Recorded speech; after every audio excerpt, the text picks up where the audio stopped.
Welcome to the January 25th, 2025 Arts Commission regular meeting. Effective October 17th, 2023, public comments may be made in person or in writing. If you'd like to view the meeting remotely, you may do so in one of the following ways: YouTube Live, Comcast Cable Channel 28, Rossmore Channel 26, Astound Channel 31, and AT&T UVerse Channel 99, or live stream online on the city's website. Secretary Safine, will you please call the roll? Thank you, Chair. And just for the record, January 27th, 2025 meeting. Commissioner Perlman. Here. Commissioner Tesfaye. Here. Commissioner Magnani. Here. Commissioner Klauber. Here. Vice Chair Baltazar. Presente. Very good. And Chair Dresser. Here. Thank you. This portion of the meeting is reserved for comment on items not on the agenda. Under the Brown Act, the Commission cannot act on items raised during public communications, but may respond briefly to statements made or questions posed, request clarification, or refer the item to staff. Are there any public communications right now? I don't see any, so we're going to move on to the consent calendar. Next on the agenda is the consent calendar. Does any commissioner have questions on any item on the consent calendar? If there are no commissioner questions or comments on any consent calendar item, I'd like to have a motion called to approve each of the items on the consent calendar and ask the secretary for a roll call vote. Who would like to make a motion? I'll move that we approve. Do we do both of them or one at a time? You could do all. I move that we approve. Thank you. You could approve them en masse. You can approve the entire. Okay, I move we approve the consent calendar. Is there a second? I second. Thank you. Secretary Safine? Thank you. Commissioner Magnani. Aye. Commissioner Klauber. Aye. Commissioner Perlman. Aye. Commissioner Tesfaye. Aye. Vice Chair Baltazar. Yes. And Chair Dresser. Aye. Motion carries. Thank you. Next on the agenda is an item for commission consideration. Item 4A, consideration of artists, locations, and concepts for the Heather Farm Aquatic and Community Center. We will hear from all three artists, and we'll have questions after each artist. And we'll invite public comment after all the artists have spoken and after commissioners have had a chance to ask questions. At this time, I ask staff to provide the presentation.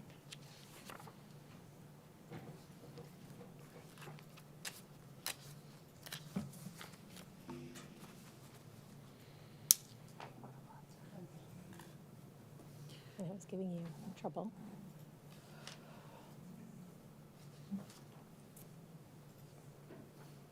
All right, great, thank you. Hi, good evening, commissioners. Nice to see you all. I'm Mariah Nelson-Blyer, Public Art Manager. And I'm going to, tonight we have a couple of important things and items on the agenda, as you know. Before we begin, I'm going to supply a brief summary of this exciting project, the Heather Farm Public Art Project to date, to provide some history and context for our newest commissioners, as well as members of the public who might be here or watching, and as a refresher for the rest of the Arts Commission.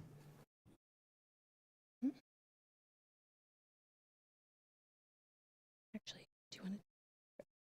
Yeah, thank you. So a brief history of this project. The construction of a new aquatic and community center at Heather Farm Park provides an exciting opportunity to incorporate public artwork into the project.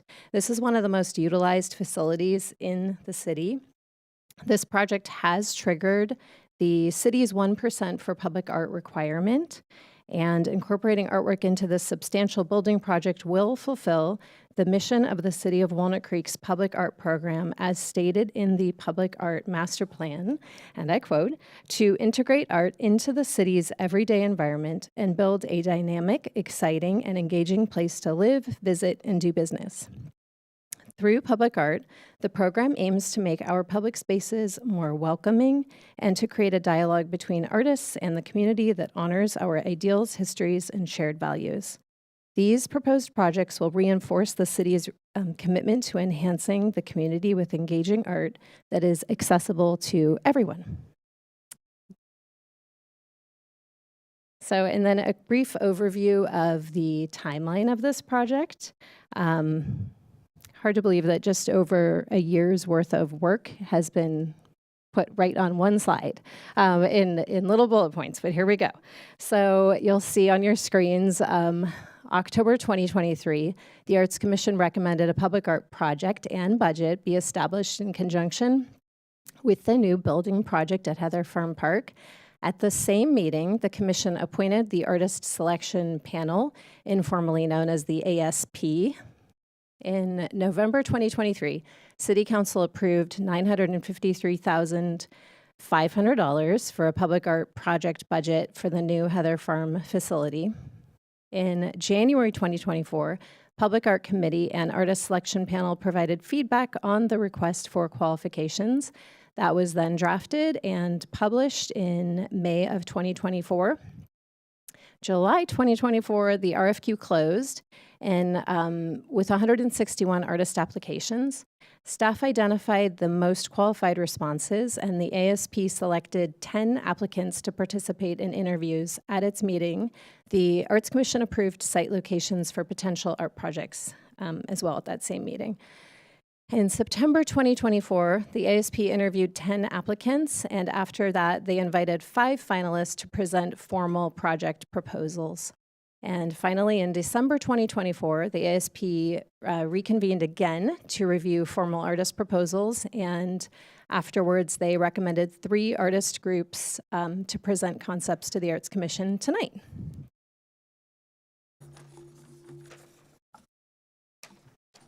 And before we have our artists present, we're going to review the locations that were approved by the Arts Commission at the July 2024 meeting. So this is the floor plan that illustrates the 5 building site locations which were approved for artist project proposals. And from here, if you let me move to slide 5. The one exterior site, but on the building, is site number 1. This is where artist Stephen Galloway has proposed art placement. The next site is inside the atrium lobby, building site number 4. This is where artist team Hoda Souza has proposed their project. And the next slide. The 4 park locations that were approved at the same meeting in July 2024 are illustrated here in this aerial view. And the one site that was selected is site number 4 in the park for artist Alexandra Proba. Here is a photo of the site, and this is where she has proposed her project. So tonight, we are fortunate to have all 3 of these artist groups join us virtually to present their concepts to you. The artist team Hoda Souza, which is comprised of Nancy Ho and Josh D'Souza, and then artists Stephen Galloway and Alexandra Proba. As a reminder, before the presentations begin, the City of Walnut Creek's Public Art Master Plan states that the Arts Commission will approve the selection of artists and artwork and art locations for public art within municipal development projects that trigger the public art requirement. Something to keep in mind. So the Arts Commission tonight is asked to review and consider 3 distinct and unique public art project proposals created by these 3 different artist groups for consideration at the new Heather Farm Park and Community Center. The recommended action for this evening is to consider and approve 3 ASP recommended project proposals. So we have all the artists on, and before we present, I'm just going to give you brief bios on all of these artists. So first up, we have Hoda Souza. Again, that's Nancy and Josh. Hoda Souza is an award-winning multidisciplinary studio focused on creating innovative architectural installations and large-scale sculptures. They are based in New York City and have created a variety of public art projects that have been installed throughout the U.S. and abroad. Their clientele include hospitality, residential, and corporations. They analyze specific goals and site conditions to achieve imaginative design solutions and streamline the fabrication process. Nancy was born in Shanghai and grew up in Ecuador, and Josh is of Azorean descent and was raised as a first-generation American in Massachusetts. Both artists earned bachelor's degrees in architecture from Cornell and master's degrees in architecture from Harvard. Today, the duo lives and works in New York City. And before we move on, we also have Stephen Galloway here. He is also originally from the East Coast, but has spent most of his adult life in California. He now lives and works in San Francisco, where some of his art installations can be seen. His photographs and installations have been widely exhibited, and works collected and commissioned by the Berkeley Art Museum, San Jose Museum of Art, Bay Area Rapid Transit, or known as BART, the Nevada Museum of Art, Cap Street Project, and the U.S. State Department's Art and Embassies Collection. His installations and public art have been commissioned by municipalities, hospitals, transportation systems, hotels, and corporations. And then last, presenting tonight, we have Alexandra Proba. Alex was born in Germany and studied spatial design at Akademie Mode and Design in Hamburg, Germany, and contextual design at the Design Academy in Eindhoven, the Netherlands, where she honed her multidisciplinary approach to art and design. Since 2008, she's been living in both New York and Portland, working in architecture for a design firm in New York. She has a background in interior architecture, furniture, design, and spatial thinking, and her practice includes 2D art, murals, sculptures, and functional art in the form of home goods. So before I hand it over, do we have any questions on the locations or anything where we are yet? No questions? All right. I have a question. The locations that were shown did not include that corner of Ignacio and the entrance to the park. And so should we talk about that now so that it's clarified as to why it's not there? And because I know there was a public comment that was supplied by a prior arts commissioner. And so I want to make sure that we have context for all of that. Yeah, so that would be site number 1 that you're referring to. It's it says it's the main entrance to Heather Farm Park at the northeast corner of Ignacio Valley Road in North San Carlos. Not pictured, but it's just because it wasn't on this aerial shot that we have. But that was one that was under consideration at the Arts Commission meeting. And that one and then the other 3 are all noted here. And those were all approved as potential sites where artists could propose artwork. And so this helped inform where they were permitted to propose artwork. And so the artist has chosen site number 4, which is circled in yellow. Got it. But that number 1 is not showing up as Ignacio. Right. That's not it's internal. It would be further down on the screen. Just to clarify, when the commission approved, among other locations, the corner of Ignacio and North San Carlos, that site was one of the locations included in the request for qualifications that went to all the artists. The artist had the option of selecting that corner as a site for their art that they were proposing. The selected artist, or the recommended artist that you'll see tonight, did not choose that site. Thank you for the clarification.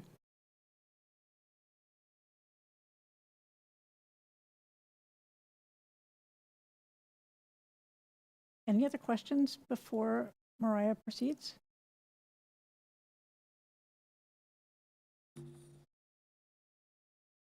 All right. Okay, so now we are at the part of the evening where we're going to have the artist presentations.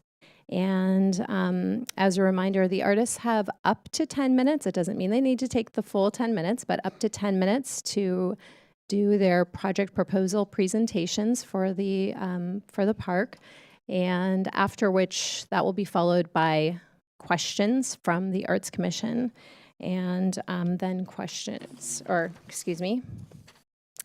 then public comment commissioner comment. Public comment will be after all three artists have spoken Got and the commissioners have asked their questions.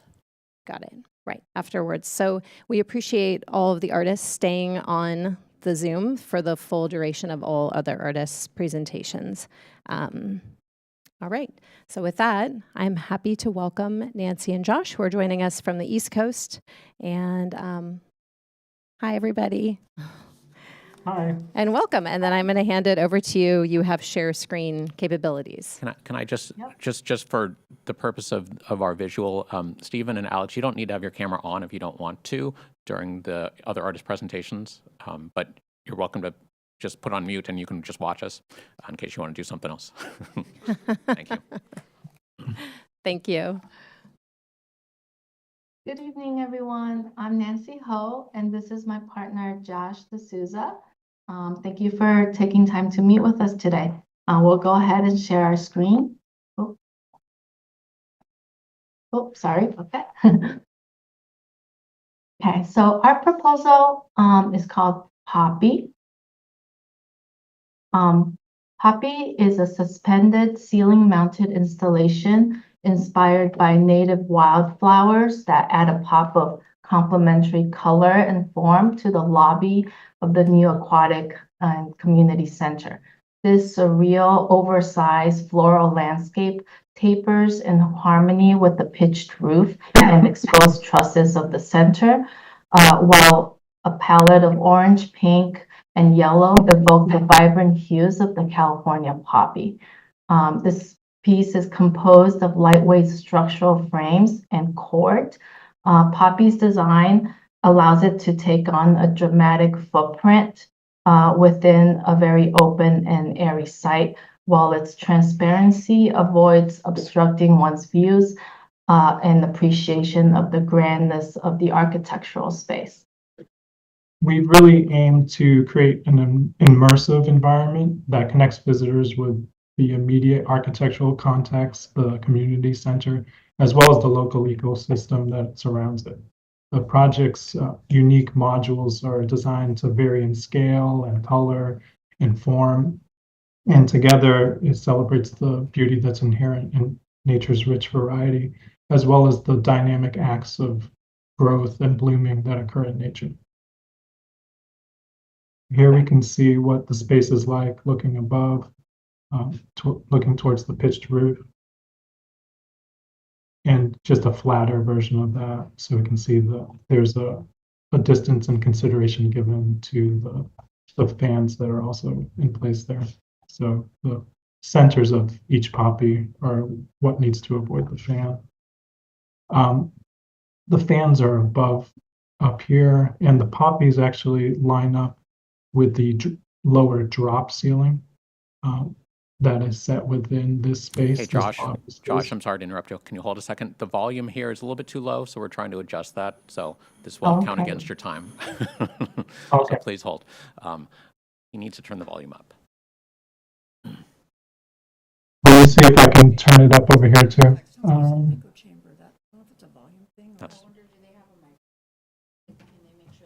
Well, I'm going to let our technical expert figure this out. So, Naveed, can you see if you can get the volume up? Yep, we're turning it up. And also, can you hear us better? Is that better? A little bit. Let's get closer to If you get closer and speak up a little more. We're trying not to wake our daughter simultaneously. So the project is designed so that it lines up with the lower drop ceiling of the lobby, Just have them close. so that it has a more immediate engagement with folks who are inside the lobby, and it's closer to them. So this has a significant separation from the fans that are above. You can see a typical poppy module here, the majority of which is cord, but there is a substructure, a light steel substructure that holds it all together. And below there are 5 typical modules that get distributed and rotated different amounts throughout the site to add variety and to have a distinction of very open bloom versus closed flower petals. The material usage is something that we've actually deployed on a number of projects in the US and also abroad. This allows us to do very large scale spaces. This combination of a very light steel frame that's robust, but also infilled with rope that has an almost similar diameter and sizing. So it kind of blends together that painted steel with the color of the rope. It's something we pay particular attention to in terms of color matching.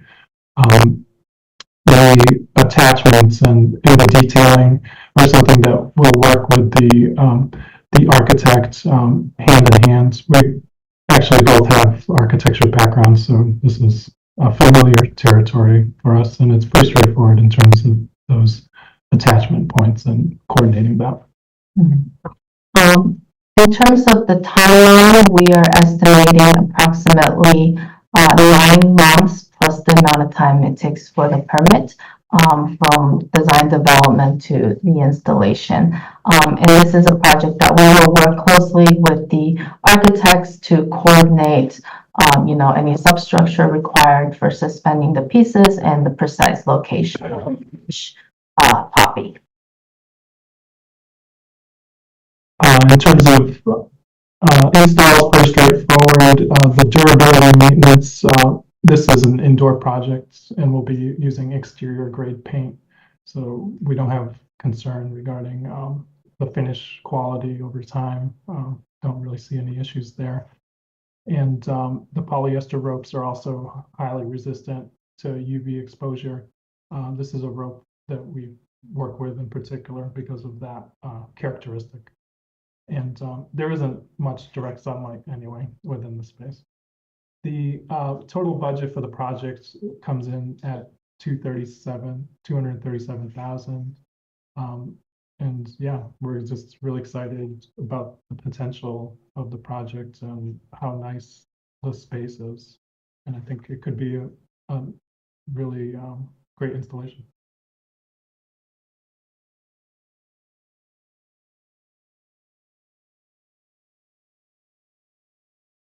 All right. Thank you so much for your presentation. It was great seeing it. Beautiful work.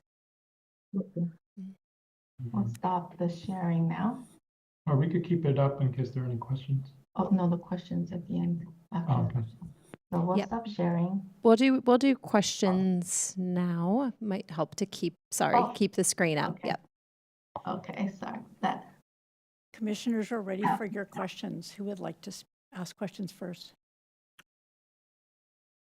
I'll go first. please? Thank you for this presentation. Yours is the only one of the 3 projects that we're looking at tonight that engages with the building itself. And I'm wondering, what's the process with regard to connecting with the building's architects? Are you in contact with them? Does that happen later? Does it need to happen at all? Yeah, so we've already been in communication about how we foresee attaching the pieces.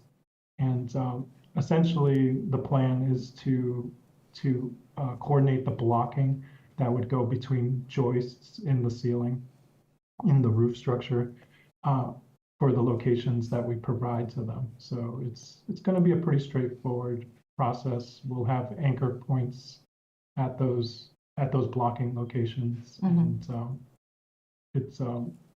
the installer will have a kind of a full-scale printout that they actually use laser pointers to accurately line up with those built locations. Yeah, and also we work in the and we designed the details in the 3D model, which the architects also they have shared with us their 3D model, which is how we were able to produce these renderings. So we're able to sort of coordinate very precisely with the architect and send them, our files so that they can tell exactly where to put the blocking. And also for their end, in case we're proposing placing one of these at a sprinkler location or like some other piece of equipment that shouldn't have an anchor going through.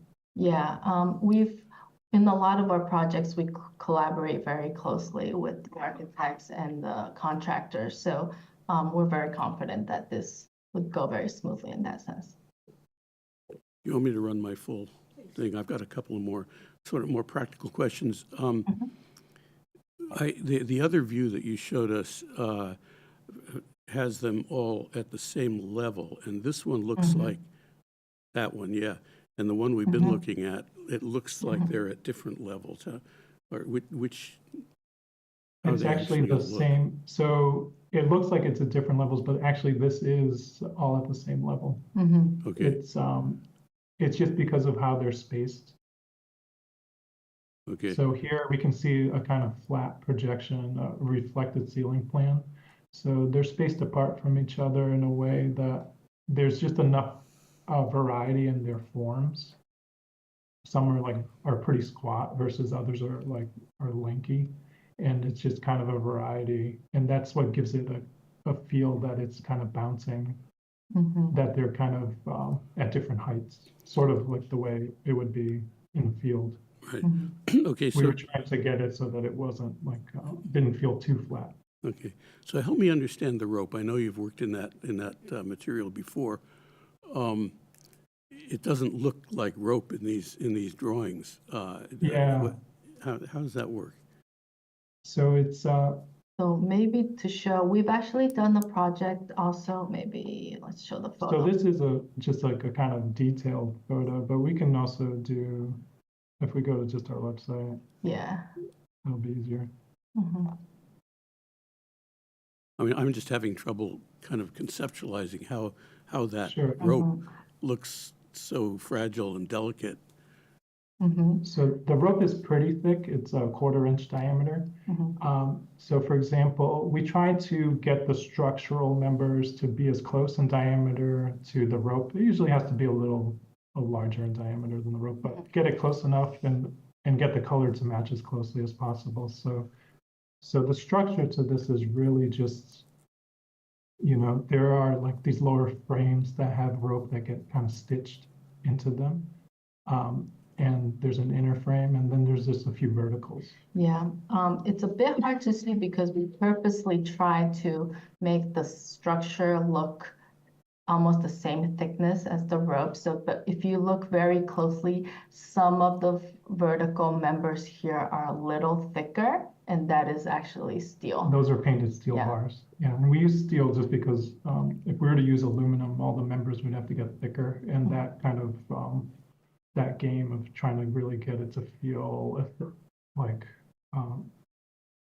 it's floating in the air. And will the rope be different? Structure. All right. Will the rope be different colors, or is it all that orange rope? It's different colors. So Yeah, so let's go back to this. So depending on each module, we were thinking combinations. So there's a kind of, there's an inner color versus an outer color, because there's a nice iridescence to the actual live flower. That it isn't like you're looking at a piece of paint on the wall or something. It kind of, you really get like all these gradients in between, like orange and yellow and even a little bit of pink sometimes. And that was the kind of goal with combining two colors for each flower. So having these two layers of different colors within each poppy, it would give it more of a sense of depth. And then each poppy would also be slightly different from its neighboring flower. So that way we're able to kind of create sort of each flower would be unique in a sense. Okay, thank you. Thanks. Any more commissioner questions? I have a question about the ropes. Just tell me how to clean them. How would we clean them? I know we won't want to do it often, but there is a significant amount of dust that collects over time, even indoors. How would we go about that? So the rope is, the other advantage to using the polyester versus say a cotton is that it's a very smooth surface. So it's pretty simple with a like a Swiffer like duster that with like a long handle. It will just pick that up with the static electricity. Either that or microfiber cloth, but it's pretty straightforward in terms of just wiping the dust off. It doesn't stick onto it the way it would with, say, a cotton rope. Okay, thank you. I have a question. Two questions I have. One is in regards to the fans. Since we have 3 fans, do the ropes, are they sturdy enough where the poppies won't be moving around? Or is that part of the artistic element that you are trying to achieve? So we aren't trying to get them to move around. So we're going to work with an engineer. We could see it going 2 ways. Either it's a tension cable or an actual rigid rod. It's probably going to be a rigid rod that holds it in place, and that will minimize any movement if there is any movement. I don't think we want them kind of like dancing around too much or at all, really. We'll aim to have them to be stable. Yeah, I think the combination of the rigid rod and the weight of the poppy structure and the distance from the fan will sort of eliminate most of the movement for them. Yeah. Yeah, we've done a number of these indoors, but also outdoors. And something a lot of times clients ask us, oh, how's it going to do in the wind? And, you know, we've done some projects in windy locations and it just passes through it because it looks visually like it's dense, but it's wide open at the same time. It just is very porous. Okay, thank you. The other question I had, and looking at this image here, it seems like this is from the interior, correct? And if we were to look at this image from the outside, we would lose the visual effect of the poppies being seen from outside. I was just wondering what your reason was behind the placement of where you had them right now, because I think that's an impact that we're losing as a public art. It's not as engaging from looking at it from outside. And I'm so sorry. The other question I had was in regards to, there are a couple of images in the next slide, maybe. Are those images on the wall included, or are they kind of here as a concept, those two? Oh, this piece here on the wall? That was, we kept it in there. It was just part of the original presentation where there was we had proposed a second piece that would have been an individual piece that would have been on the wall as well. Yes, but this is not, this piece that you see here on the wall is not part of this artwork. It's a separate piece. To address your first question about the placement of the poppies, we're actually, you know, in speaking with the architects and with everybody involved, you know, it's part of the design development for us we want to explore the idea of changing the heights of these poppies as well. So, you know, we are open to sort of working with different heights. Maybe they kind of go up and follow the slope of the pitched roof. So I think that is something that we're all open to, sort of exploring and taking some looks from the outside, taking some perspectives from the outside, because we would also want this to be visible as one approaches the center. So we will be sure to keep that in mind and make them placed in a way that makes it. It's also, it's a little, it makes it seem like it would be completely blocked from this particular flat section. In perspective, like, when one would view it, you'd get a better view of the piece. I know we don't have, it would be helpful to have that additional front on perspective, so we could get a sense of what that would be like. But I do think you're right that if it went higher, you would perceive it even more. Last question. So I went on your website, lots of beautiful, beautiful public artwork. I really loved the lantern like chandeliers that you had in Ecuador, I believe, at the Chinese restaurant, as well as the aura located in the Washington Metropolitan Area Transit. The reason I love those pieces is because they're large and oversized, and they seem to sort of fill up the space. And one of the artists here on the panel, and I'm sort of not sensing that from this visual. So I would like to know, are we getting the same impact from the colors, or does it hit different when we see it in person because there are multiple? Like, how are we getting the similar impact visually here? So I think, well, a couple of things. I think we were trying to not overpower the beauty of the space as well in this case. Because I think with the restaurant, it was like a almost industrial existing space with a concrete ceiling, and for that there really wasn't anything to try to like show off, so we could really like fill it in. But I think in this case we wanted to be a little more subdued, with not wanting to take over the entire space with the pieces. And because there is this kind of cathedral like truss structure that's up there that seems pretty nice. It also is a pretty large space. It's much larger than those other two projects in terms of the footprint of the space. So to fill it in would be a considerable undertaking in terms of just like filling in the entire thing. The other aspect was because of the fans, there was no way for us to like so densely populate. If we were to completely densely populate the space, but then of course we can't occupy the space where the fan is, then it would seem like there were these holes rather than kind of a more kind of loose or sparse sprinkling of the flowers through the space.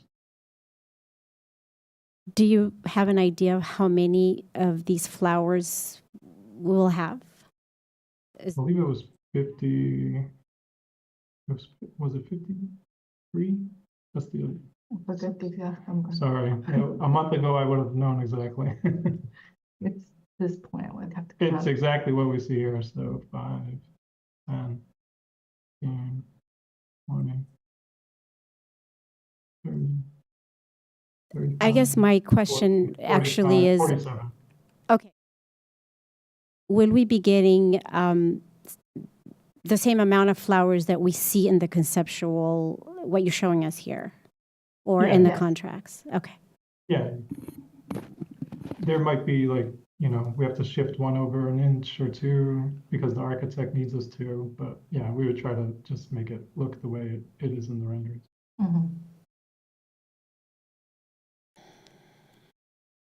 Any other commissioner questions? I have a few questions. Some were similar to Commissioner Tesfaye's because I wondered what those 8-legged things were on the ceiling and their fans. Where is the lighting from above to light these pieces? Does anyone know that? The architects do have a set of lighting. So these images were produced for the proposal, and they weren't in the 3D model. But there is an array of lights up there. We're also in communication with them about potentially integrating pendant fixtures into the pieces themselves. So it would add additional lighting to the space and kind of cause each of them to have like their own independent glows as well. Thank you. And I know that this piece of art being viewed from the outside is very important to the commission. And thank you for saying that they're all hitting at the same level where that band is. I think that they need to be either below the band or above the band, but as soon as you go above the band, you're competing with the architectural windows that show above the band. At what height are they right now from the floor? Okay, let's go back to this section. I don't remember the exact height of what this is. My guess is about 10 feet. 10 feet? Yeah. I think what we want to test with the next sort of layout iteration is to raise them a bit, but not up too high. So sort of in that area between the truss and the beam. We were thinking almost maintaining this relationship to the datum of the drop ceiling for the low point, and it becomes vault-like or dome-like if the tops and the bottoms are something like that. I think if this piece moves forward, the commission would like to see what that looks like. On one of the schematics, it's an image that says poppy reflected ceiling plan. Can you go to that page, please? Yep.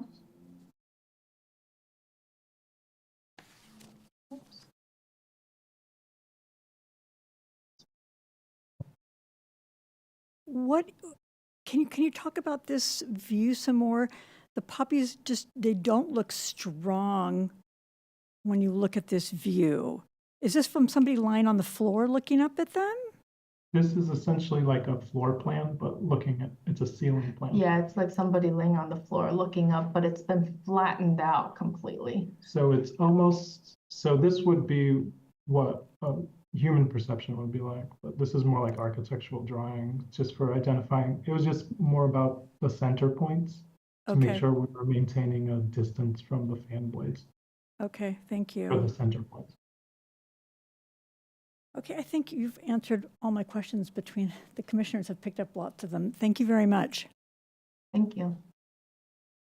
Any other questions after I've asked mine? Thank you. All right. Thank you very much, Nancy and Josh, for giving such a thorough presentation and for answering all the questions so that we can all have a really good understanding of your project. And then we'll look forward to potentially seeing another iteration with this concept of the dome-ish moving, playing as you advance. And Mariah, do you want them to stay in case there are additional questions at the end? If you wouldn't mind staying, I know it's really late where you are. If you Sure wouldn't thing, mind no problem. staying on, that would be great. Thank you so much. And if you want, you can turn off your camera. Thank you. Thank you. All right. Next up, we have Stephen Galloway. I don't know. Are you still there, Stephen? Yes, I am here, and All right, I'm just going great. to turn my video back on. All right. Welcome I back. wasn't going anywhere. Hi, everybody. I'm Stephen Galloway. Nice to see you, Mariah, and thank you all for hearing all our proposals tonight. I'm going to go ahead and share my screen and walk you through my revised proposal. One quick second.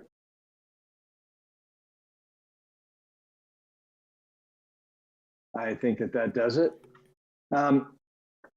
except that I'm not on the first slide, which is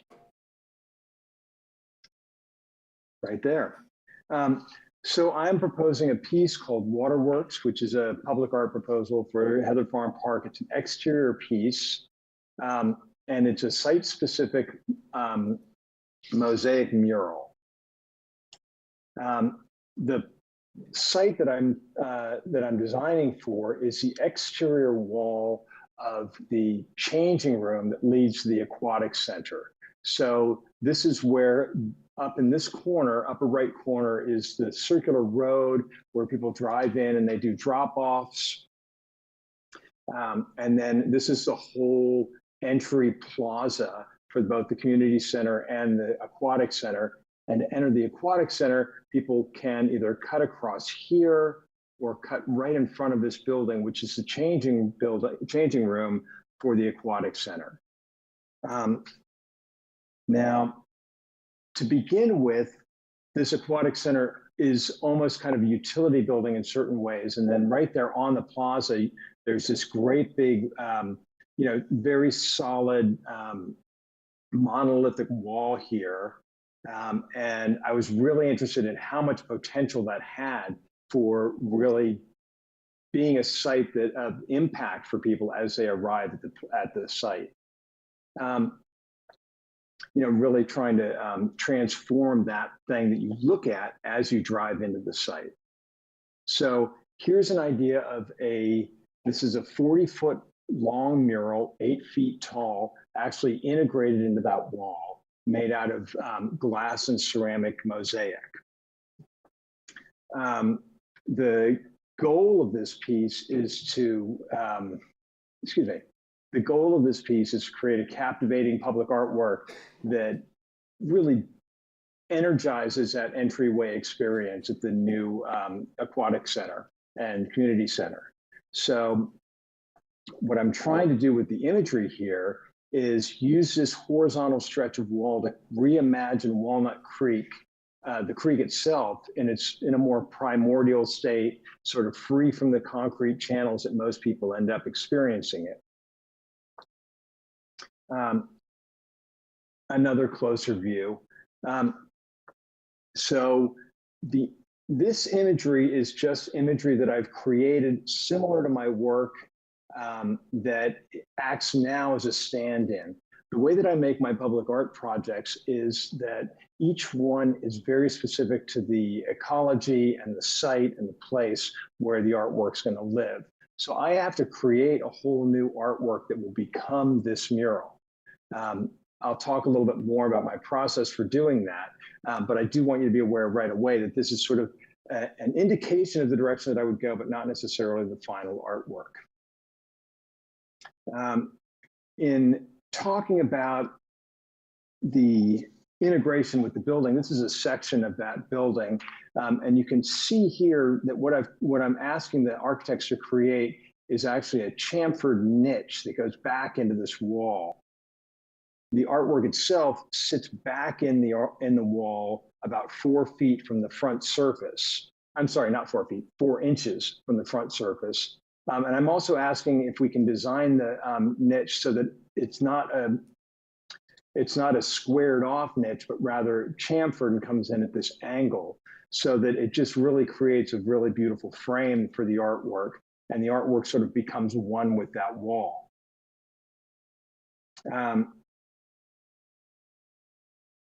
So no matter what goes here, there will be a great representation of the creek, but it'll also be a vibrant expression of sort of light and water and nature, a certain amount of abstraction and enough detail in there to make it really living in a certain way.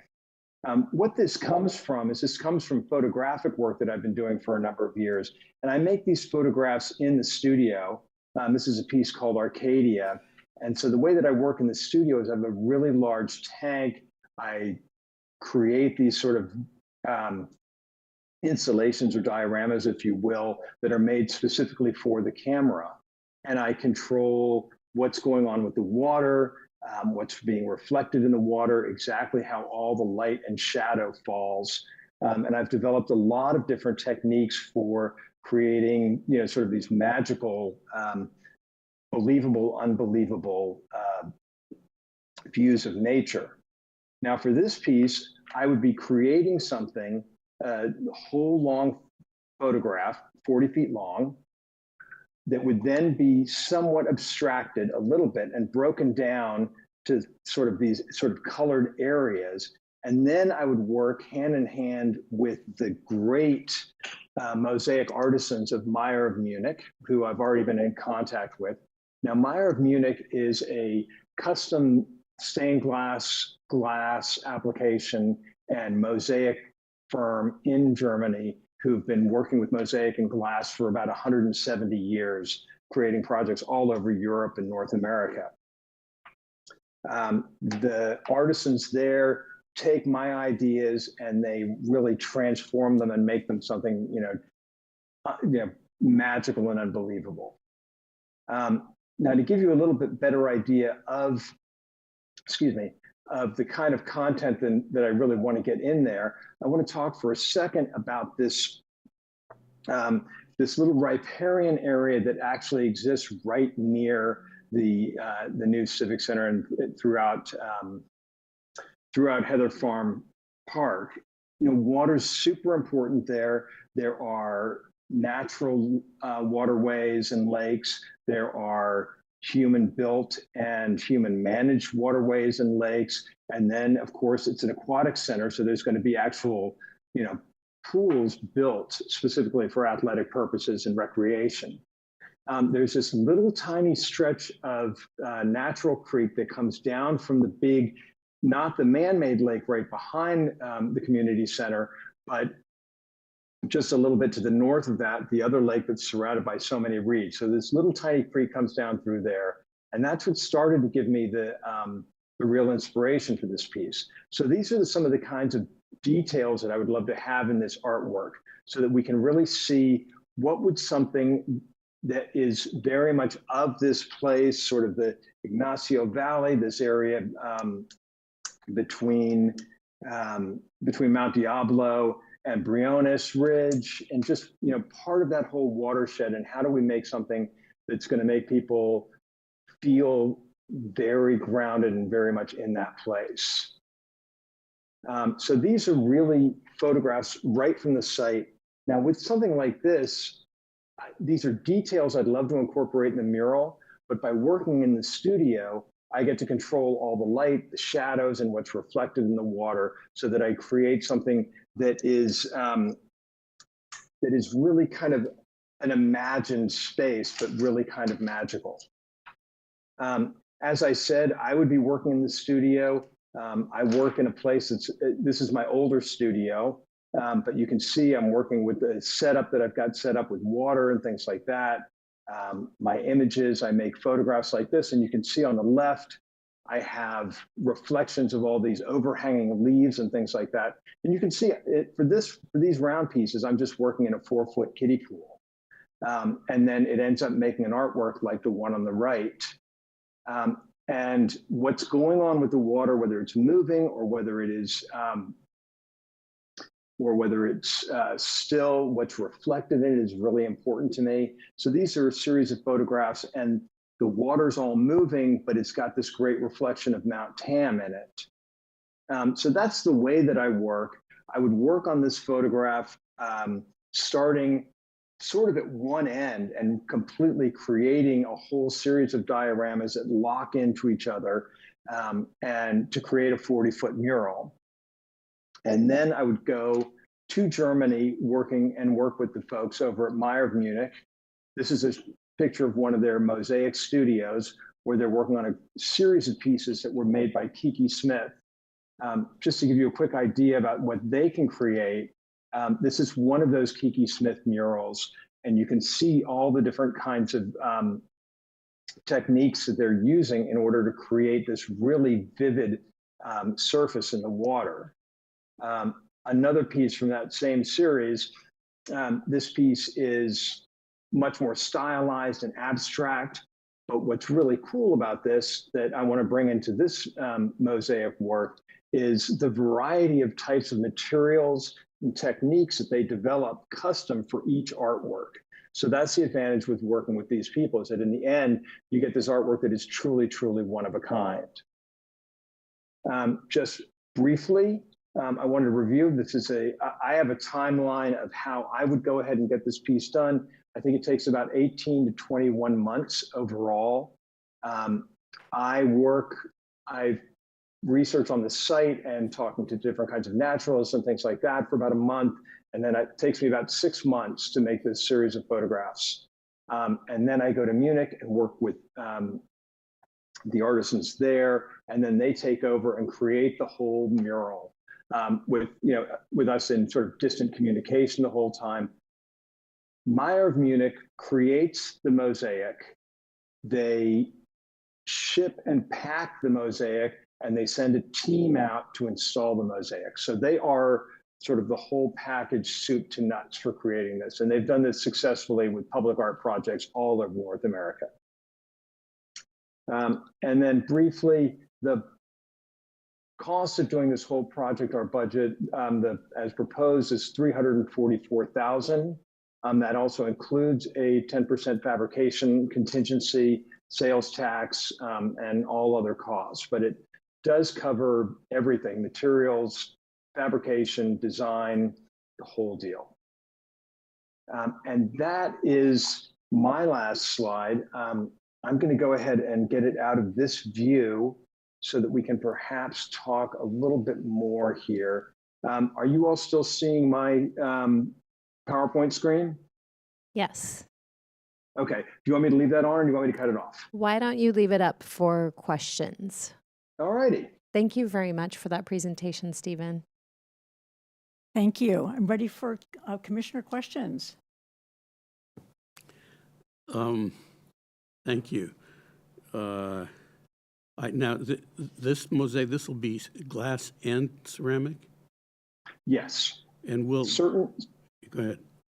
Oh, I was going to say what they often do is it'll probably be primarily glass, because glass is what's going to work for so much of the water part of this, and water is going to be the primary feature.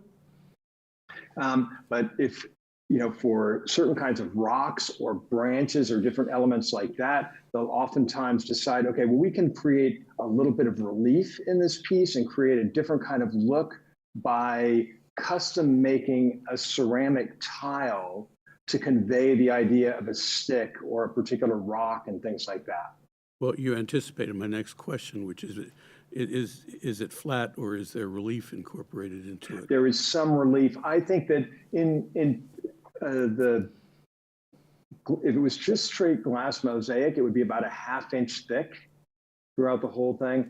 And I think we're going to get to using some relief elements, inch and a half thick total. So maybe adding an extra inch thickness, having it bulge out from the flatter parts of the glass mosaic. Okay.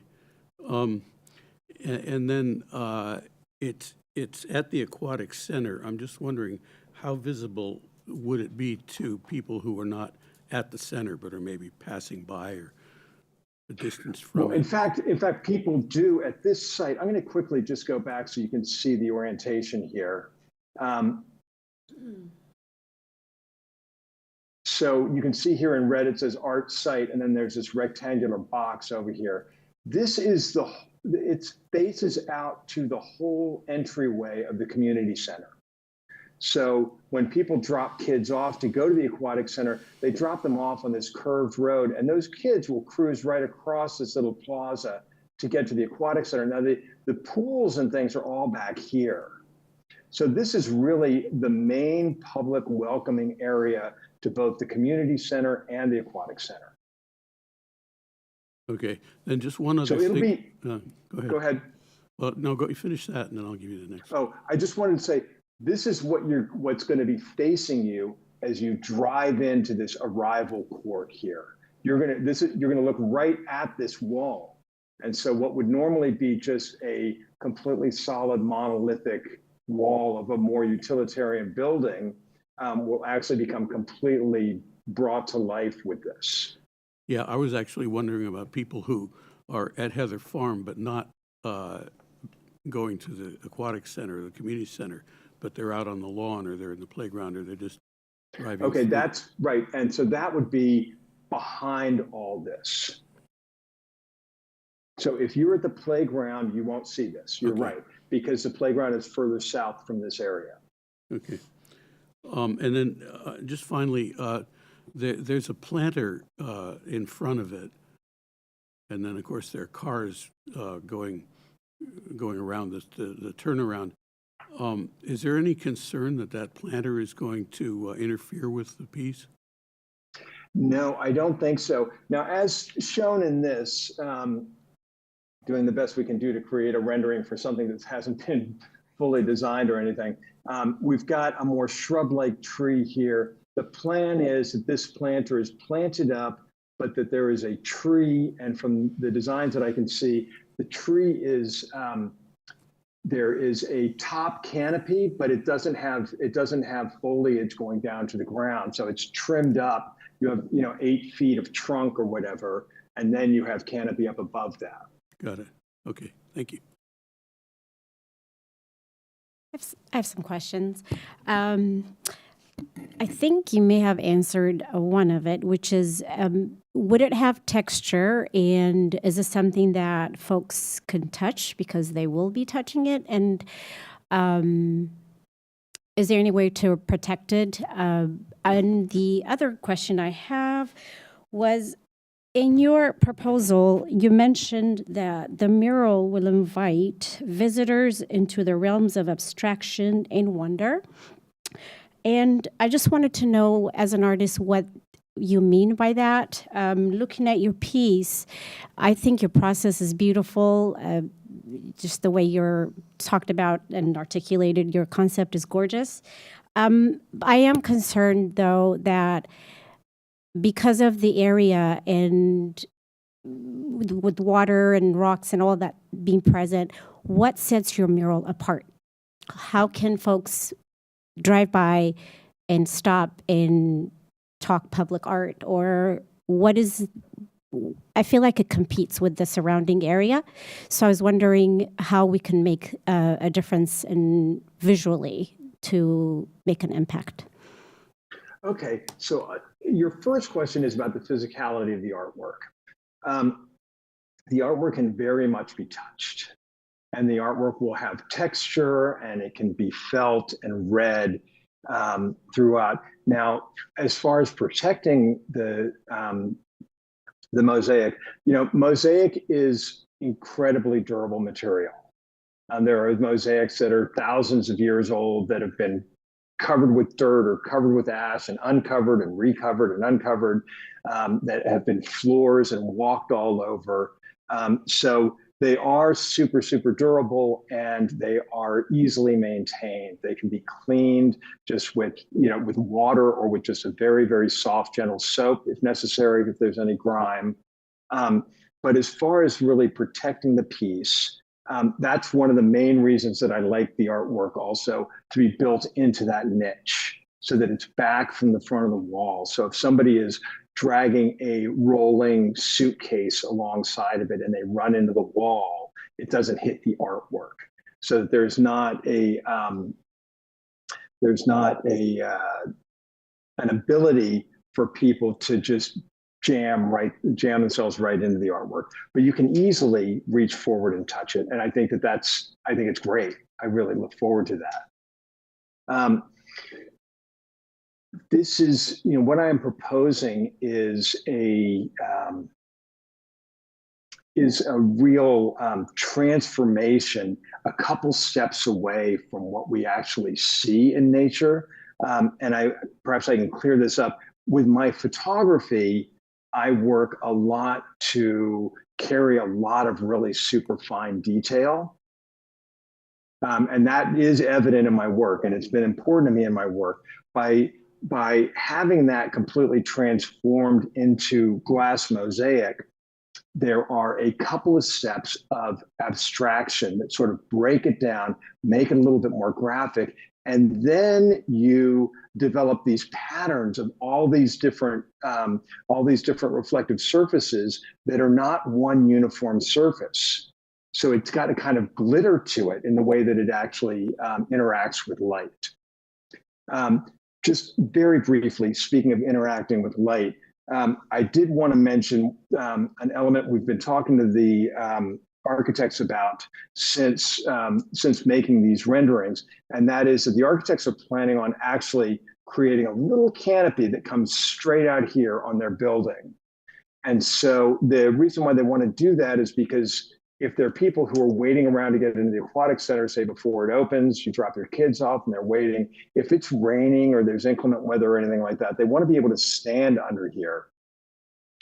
So there will be a little canopy that's designed to match the building, and it will come out, I think, to about here. And we've talked about lighting systems in that It would run the length of that and shine down on the mosaic so that it's got a real strong presence at night. So at nighttime, that is the only resource of light, correct? As far as I know, right on that building, on that side of that building, yes. And so we would design that specifically to light up the mosaic. Right. And also the plaza is lit too. Yeah, but I don't think there are any right there at the at that right that will go underneath that canopy. That's still part of the design process that we're working through. Mm-hmm.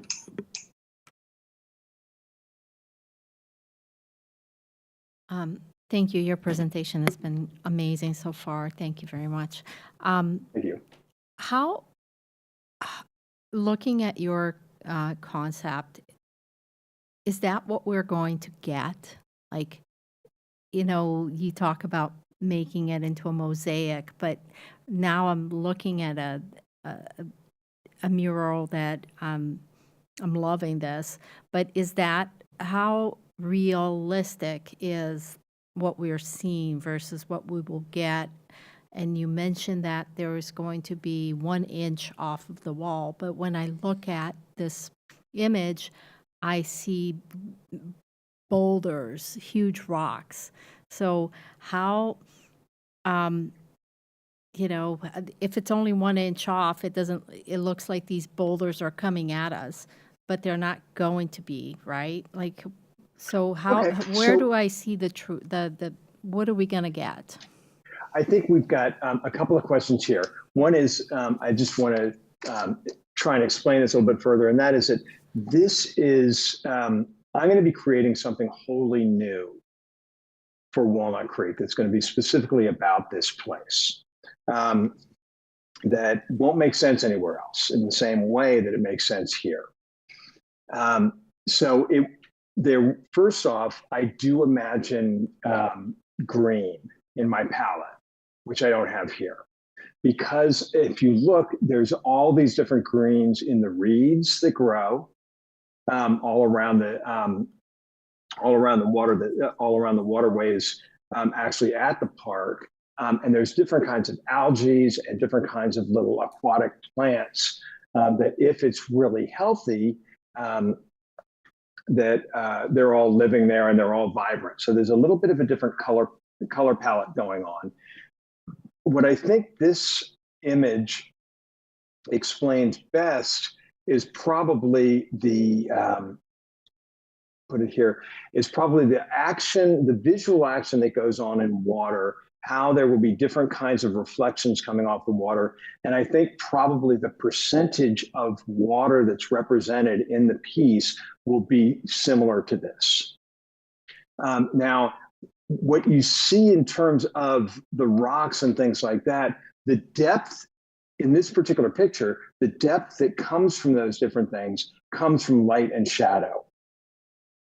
So if there's light and shadow incorporated into the mosaic, you can give an effect that when you're 40 feet away from the piece, you look at it and you can it has a sense of depth and dimension to it, but it won't be anywhere near as great as it is visually once you get up to it physically. Thank you. And you touched on my next question, which is the volume of water. What are you planning? Yes, so I'm planning about the same kind of percentage of water here. What makes these pieces really exciting to me is what I can do in water. The whole piece is going to be about water in that way, but also where water meets this riparian strip, where it meets the earth and has a very, very particular kind of ecology going on in there. So I think it's probably, if this piece as is, as demonstrated here, is 75% water, that's a rough guess, is 75% of this is blue water, is that I would probably be shooting for something similar to that. And just back to my question, those big boulders, are we going to get big boulders like that? No. You mean will you get them? So there won't be anything protruding really far off. Now, this, if we go here, I can show you. There's so many little tiny things like this stick and these eucalyptus leaves in this piece that give visual clues as to what the scale is of everything. Right. So it will be an understandable, a comprehensible scale within the piece. Does that help you understand the rocks a bit better? Yeah, it does. And final question, when you set the mural, the mosaic mural, Mm-hmm. will it be angled so the water is rolling down at an angle, or is it going to be straight up? Great question. Great question. So with this particular image that I've put in here that I've created, just quickly for the proposal, this has got a pretty high angle of view. So you're coming up pretty high up on it, looking down. And for this piece, I will drop that down some so that I can concentrate a little bit more on the sort of the front face of reeds and things like that are on there. So you'll be looking a little bit more across the water than down at the water. Is that what you're asking? My question is more like when you spoke with the architects, will it, like the top of that mural be more closer to the wall and the bottom be closer to the sidewalk? So that No, it is it will rolling be at an angle? the mosaic will be installed vertically. Okay, all Yeah. right. That's Yeah. that's what I was asking. Thank you very much. Oh, okay. And I have more of a specific question. In one of your commission pieces for the Bay Area Transit, beautiful piece, you used bubble tiles. And does that mean then we are not going to use bubble tiles here? Can you kind of share a bit of your process of the type of tile work that you'll be using for this?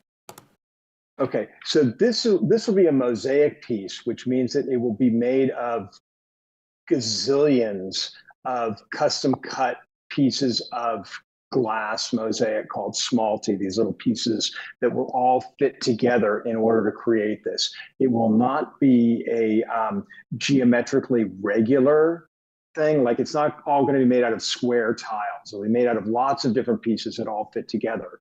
And that's one of the real exciting things about working in mosaic, is that it has this sort of energy across its surface and the way that it reflects light from different pieces that, oftentimes at slightly different angles bouncing light off. Now, the piece in BART, it sounds like you might be a BART rider. A lot of the BART stations, the walls are covered with these white ceramic bubble tiles. They're hexagonal.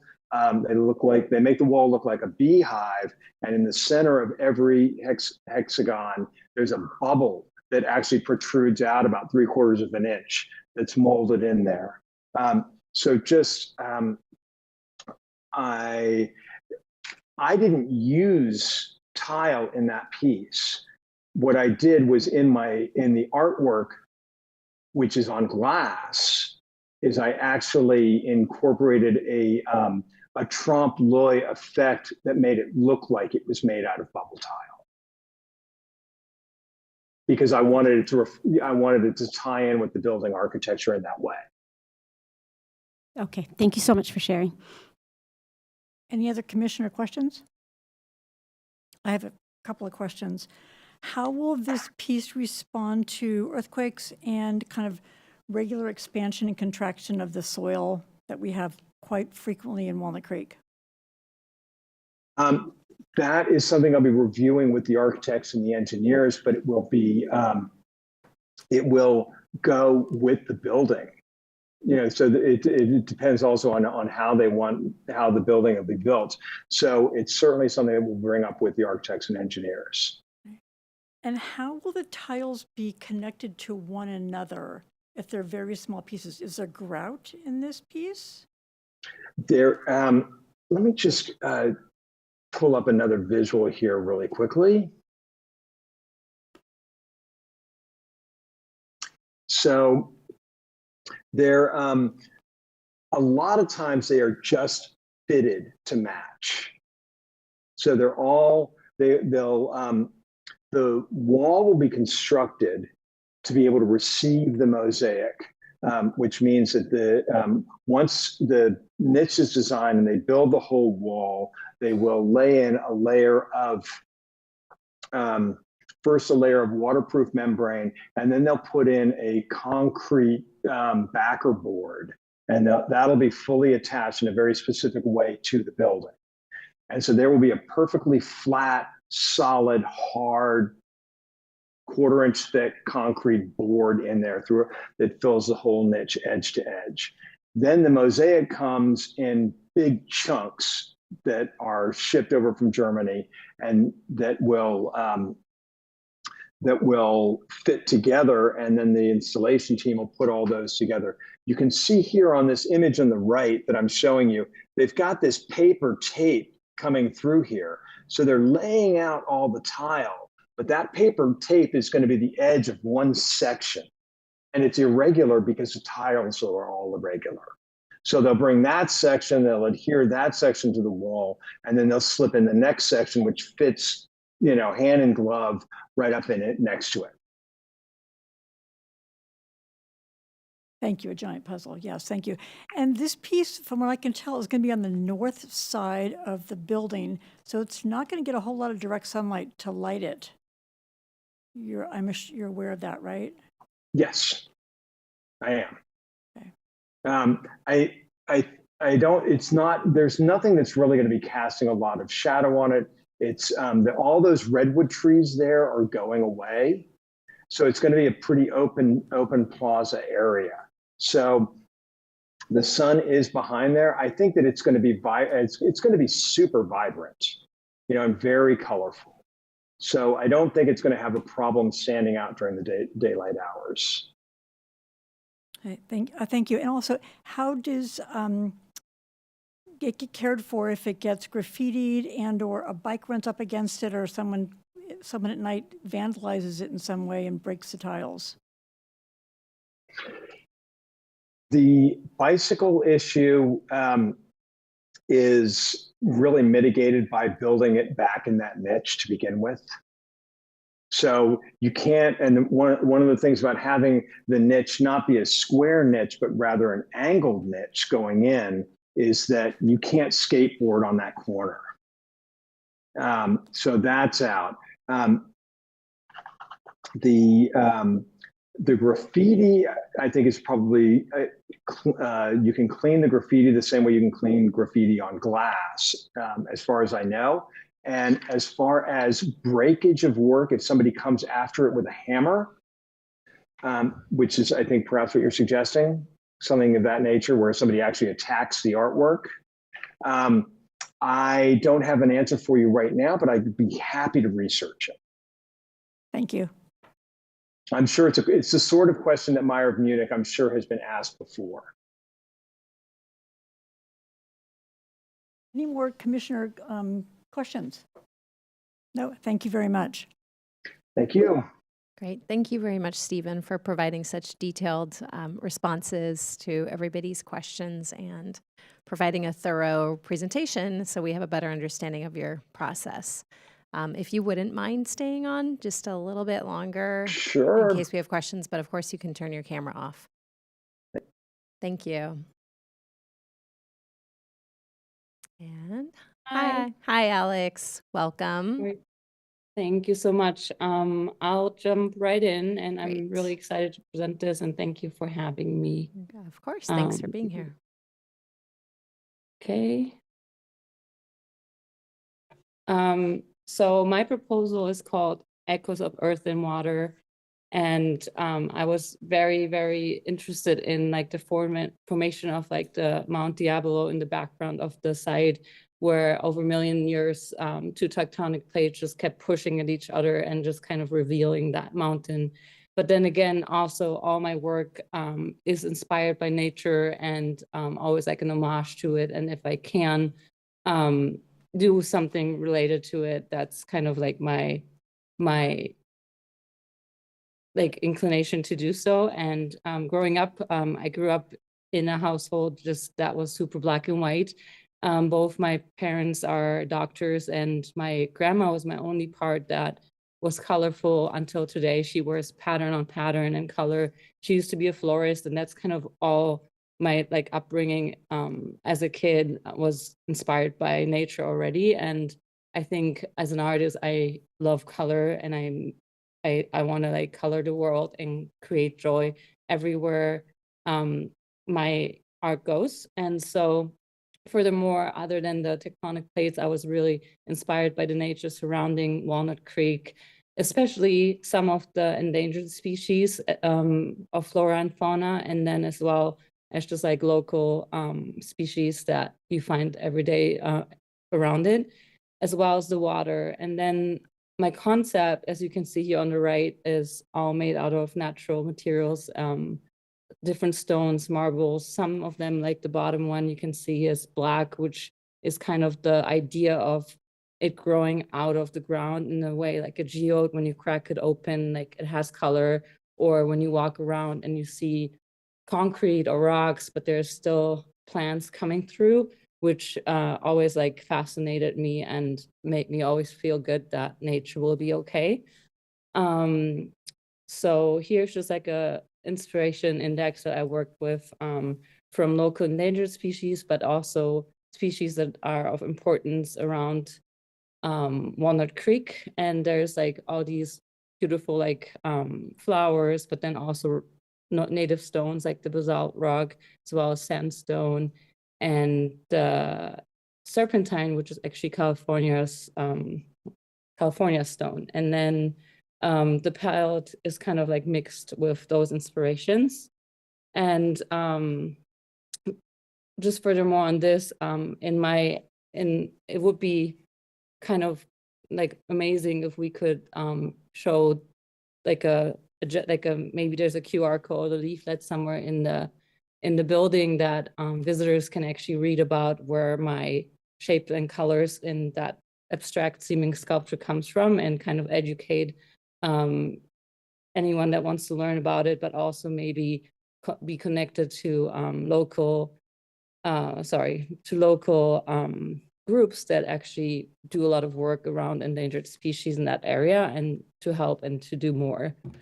And so the artworks for the location 4 that I picked just because it is a location that is very visited, and the idea is kind of like to spark joy and like create this magical wonder that like grew out of the ground, as well as like showcase like color from nature.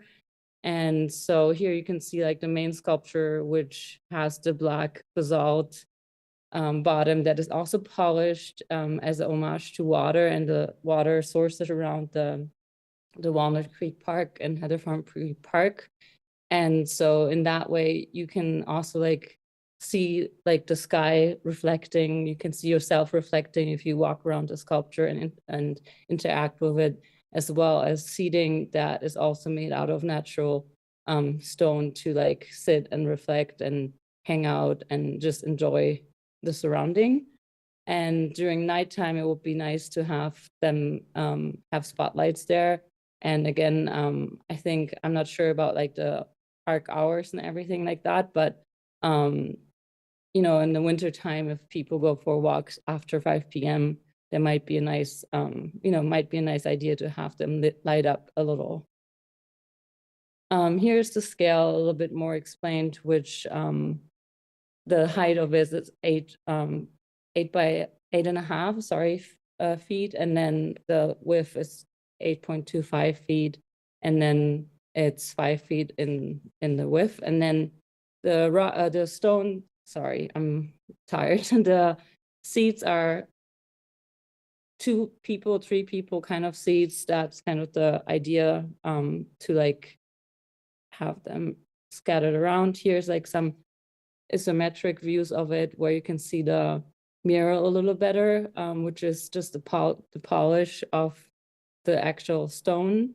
And then you can see also all the different kind of onyxes and marbles used in here, and the middle donut that I call it, that one would be sandstone, which is taking from the local area as well.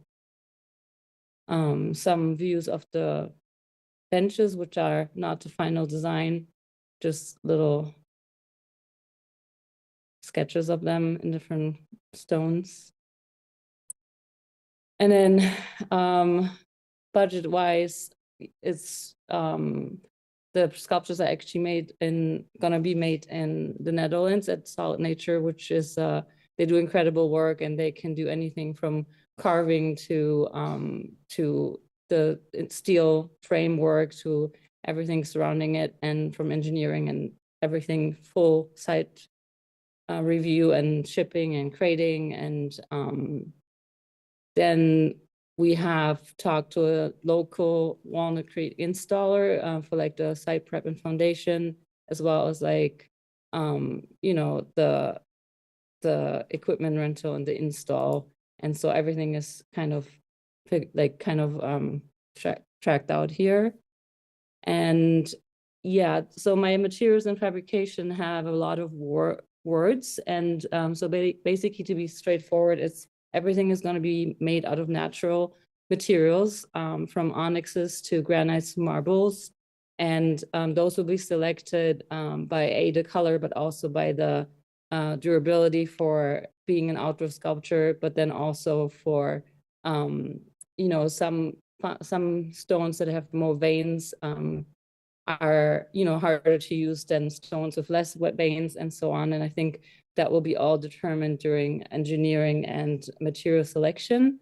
And then those natural stones will be carved, and then the interior is like a complete like steel framework interior, like super robust. And then that steel work goes into the ground, and there will be like a big concrete footer that has to be poured, and then there will be grass and everything done on top after. But just to hold the sculpture, because marble is very, very heavy, we kind of need to like reinforce it in the ground. Yeah, and then here's a little bit more detailed on like excavation and what we have to do for the base preparation.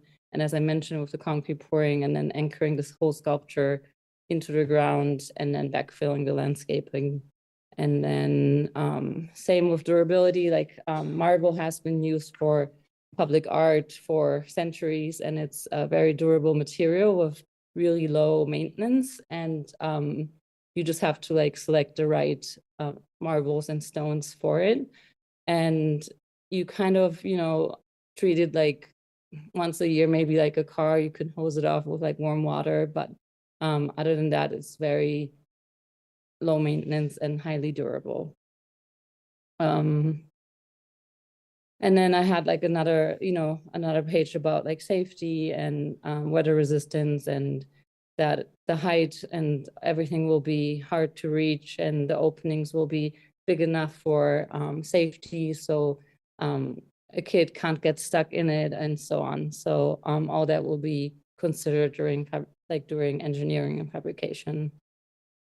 And that's my short little presentation. Great. Thank you so much, Alex. That was great. It's super fun, beautiful. Questions, commissioners? Questions, commissioners? Yeah, I'll start again. Thank you for that reference to the geodes, by the way. When I was a kid, my family, we would actually picnic on Mount Diablo, and we would collect geodes. And then I'd take them to the Junior Museum, slice them open, polish them. So I see that service. And also, I see a sort of an homage to Noguchi in that basalt piece on the bottom. So thank you for that, too. I don't know if it was intentional or not, but I like it. I love Noguchi. Wasn't intentional, but I love the work. So thank you. My first question is about siting. You know, unlike the other two presentations we saw, this piece really is a standalone, which means you could have put it in more than one place in Heather Farm Park. Can you talk a little bit about how you selected this place and how you designed the piece to be in that place?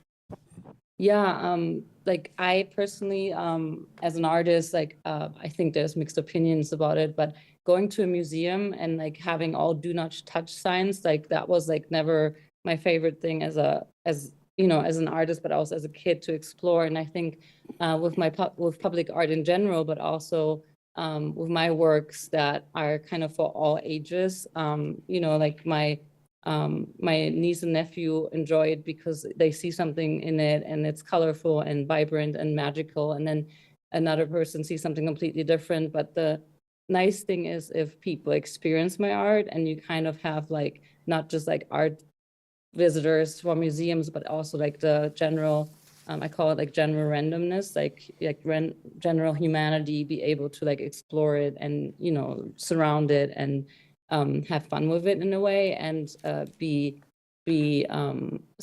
almost like put in a different like mental space or feel joy. And I think I picked that place mostly because of how many people will actually be able to interact and how many people will actually be able to stop by. And I think putting it in a place like, let's say, location one, you go kind of more in that museum direction where, it's not like a place to hang out or stop, but it's mostly something more just to quickly view and, drive by or walk by. And I think I really wanted people to experience that piece and be able to walk around and having that mirrored surface that allows also for kind of yourself being in that piece. And I did have multiple other designs where the composition was a little different as well. But I think I was really inspired here that the Noguchi piece that you call it is like the lowest one, which is kind of the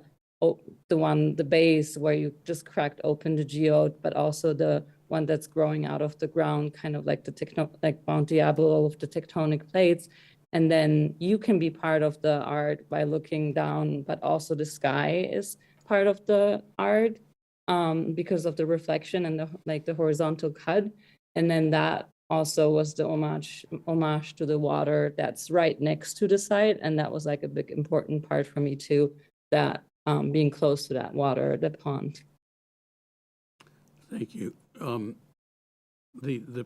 placement of the two side pieces, to me, implies that there's a front to this piece, and I know there's no such thing as a front to a sculpture like this, but is there, I don't know how to put that in the form of a question, but why do you, how did you select those, that placement, or is that just for the purpose of giving us a That's look at it? the placement of the seats is a TBD. That was just kind of more, Okay. I had that photograph of that space that had the best view, and I could have put it behind it as well. But it was just mostly for presentation purposes to see them better. And if you also in here, you can see like on these views, like there is no front and there is no back, and they're all equally the same.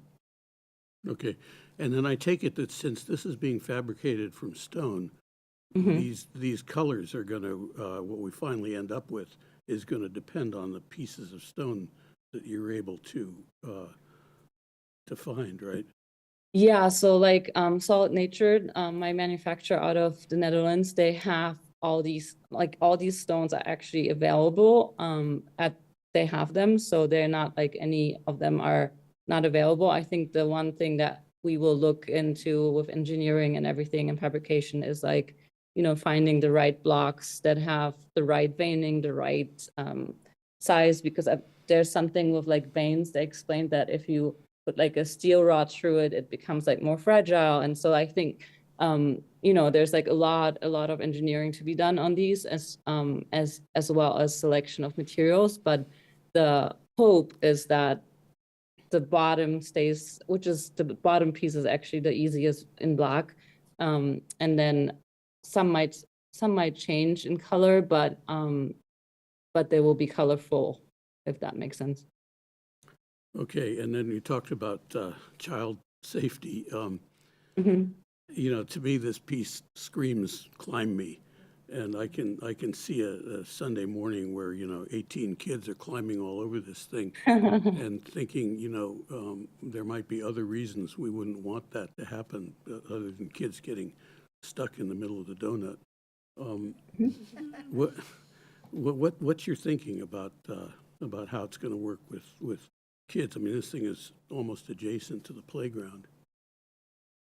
Yeah, so like the nice thing about it is how heavy it's naturally is because of the materials used. So that's like a huge advantage, actually, the weight of the piece alone, but then having the internal steel structure go through and through down to like the concrete footing and will be like super stable. And so also so all the openings will be by code, or however, like, I'm not sure how you say it, but due to code. And I've designed like playgrounds before where, you have to have very strict like material and then opening and openings for it. And so every piece will be made sure that nothing can be stuck. And also if someone climbs it or stands on it, like there won't be any like hard edges or like hard edges for sure, but sharp edges, sorry.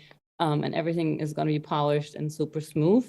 And I mean, it's like any other, marble or public sculpture that you see around. And so I'm not too worried. And from like my past sculptures that I did, and mostly it's just, mostly it's like touching a lot, like people touching and taking photos and selfies with it, but I haven't experienced yet the climbing situation. One more question. Do you think this piece might have been more impactful in its place if you had more money to spend on it? If I had more money, you mean like in size or? I mean, I guess like I tried to do most of I put as much money and everything I could into the materials and the fabrication. So I think for one piece, plus the benches, I think we good in that scale. I mean, if we had more money, we could probably do a couple pieces or bigger pieces, for sure. But I think it's pretty good. Thank you. Other commissioner questions? I have a question.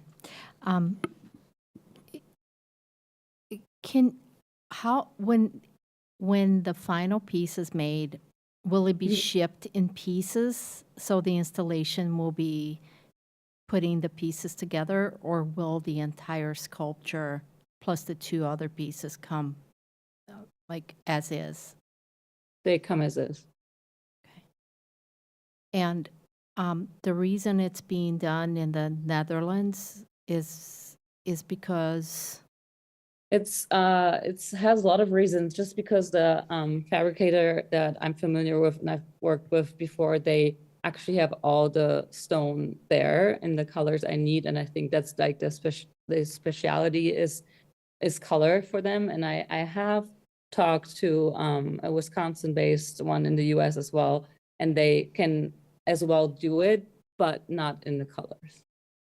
And so for me, the importance in color or the concept, my work, my like what I want to like showcase with that piece is very important. And so that's why Solid Nature were the ones that I picked. And about the location,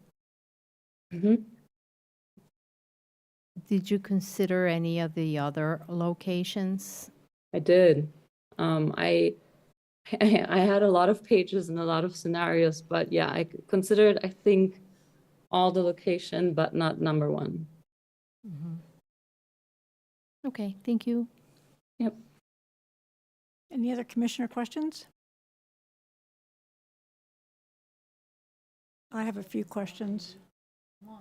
Can you tell us more about the internal steel reinforcement, especially with the pieces like the donut that are pretty thin? How is your fabricator going to get steel in some of these pieces? So that will be all engineering like plans. So all I'm not sure if you saw my other sculptures. Some of them like always look like they're floating, or they always in that kind of you know, setup as you see. But basically the steel structures are gonna go through each piece, and I can show you some other steel structures, but they kind of all look almost like a robot. They don't go into just like one angle. They go kind of like connecting throughout all pieces. And so the yellow will be connected to the blue and as well as to the black. And then from the yellow to this, there will be like the straight angle to the sandstone one, but also like a 45 degrees angle to the other part of the donut and so on. So it's kind of like a transformer almost looking, like my the steel frames that we built. And then some things might shift where the hole might have to be like a little bit smaller or bigger, or the outer must be wider, and that's all to be determined during engineering. So does the steel reinforcement happen once this piece is on site, or does it happen at the fabricator? Interior, so it's inside, so that's all built. So that's the first step. So we do the engineering, but then the steel will be built, and then you build the sculpture around it. So it's inside of the stone, so you won't see it. And then when it gets to site, basically it will look like what you're looking at now, and then that will be all reinforced into the ground, like in the concrete. But the steel will also, the black piece will also have all the steel going down, but nothing will be visible to your eye. And I'm sorry if this already got asked, I don't think I understood the answer to it. So is this piece assembled to look like this at the fabricator, and the only thing that has to still happen when it gets to the site is the steel coming out of the bottom piece has to be inserted into the ground piece? Yeah, so inside we actually would have to like dig a hole, pour concrete, and yeah, that's the on-site work. And then it will come out of the container as you look at it, yes. Okay. Have you seen this site in person? Did you get a chance to visit the site? I haven't, but I had some medical things happening in the last few months, but I did a walkthrough with Mariah, and I sent like a TaskRabbit to do a whole park photo shoot for me. So Okay. I kind of did all that, but I haven't been there. Okay, I wondered if you realized actually how big this space is. Yes. Okay. I had concepts of a lot of sculptures, but I think of budget reasons, we can't put a whole lot on there. Your presentation that I read only showed one other outside sculpture, the Bluestone Fountain, which I liked quite a bit. What are your experiences with outdoor sculpture using this stone? The stone would be my first one. So my experience is mostly in fiberglass. Right, okay. Which, and bronze, which I had another concept as well, but the commission really liked the marble. But yeah, there's other ways and materials that this can be achieved, but then again, it's not a fully natural sculpture. Okay. Thank you. Yeah. Any other commissioner questions? Commissioner Tesfaye, looks like you have a question. Yeah, I think mine is more of curiosity. This is going to be placed in an area where lots of ducks are there, like a million of them. So I'm just wondering, geese. How do we, since this seems like an interactive piece and, you know, it's gorgeous and it's attractive, so how do we, in terms of the city, how do we keep it clean so that it is utilized every day? And while it's an artwork, it's still, you know, I think it's going to be something that kids are going to be played with. Yeah, I mean, the material itself is super durable, and it's a material made by nature. I think hosing it down, or like, you know, just like water will help, you know, prevent that. So maintenance wise, it's not hard to handle, but yeah, again, I think it's anything that we would put there out of any material would kind of have the same maintenance like not issues, but needs.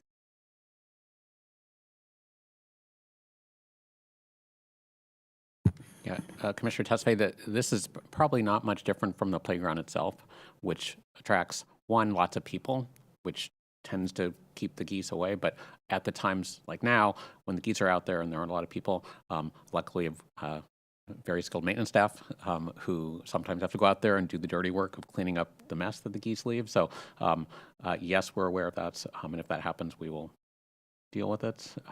In this park, geese are endemic. They don't migrate. They like it there, and they do their business. And so we do the best we can to try to clean it up afterwards. But that will be a challenge. Geese in the park is a challenge. Commissioner Baltazar.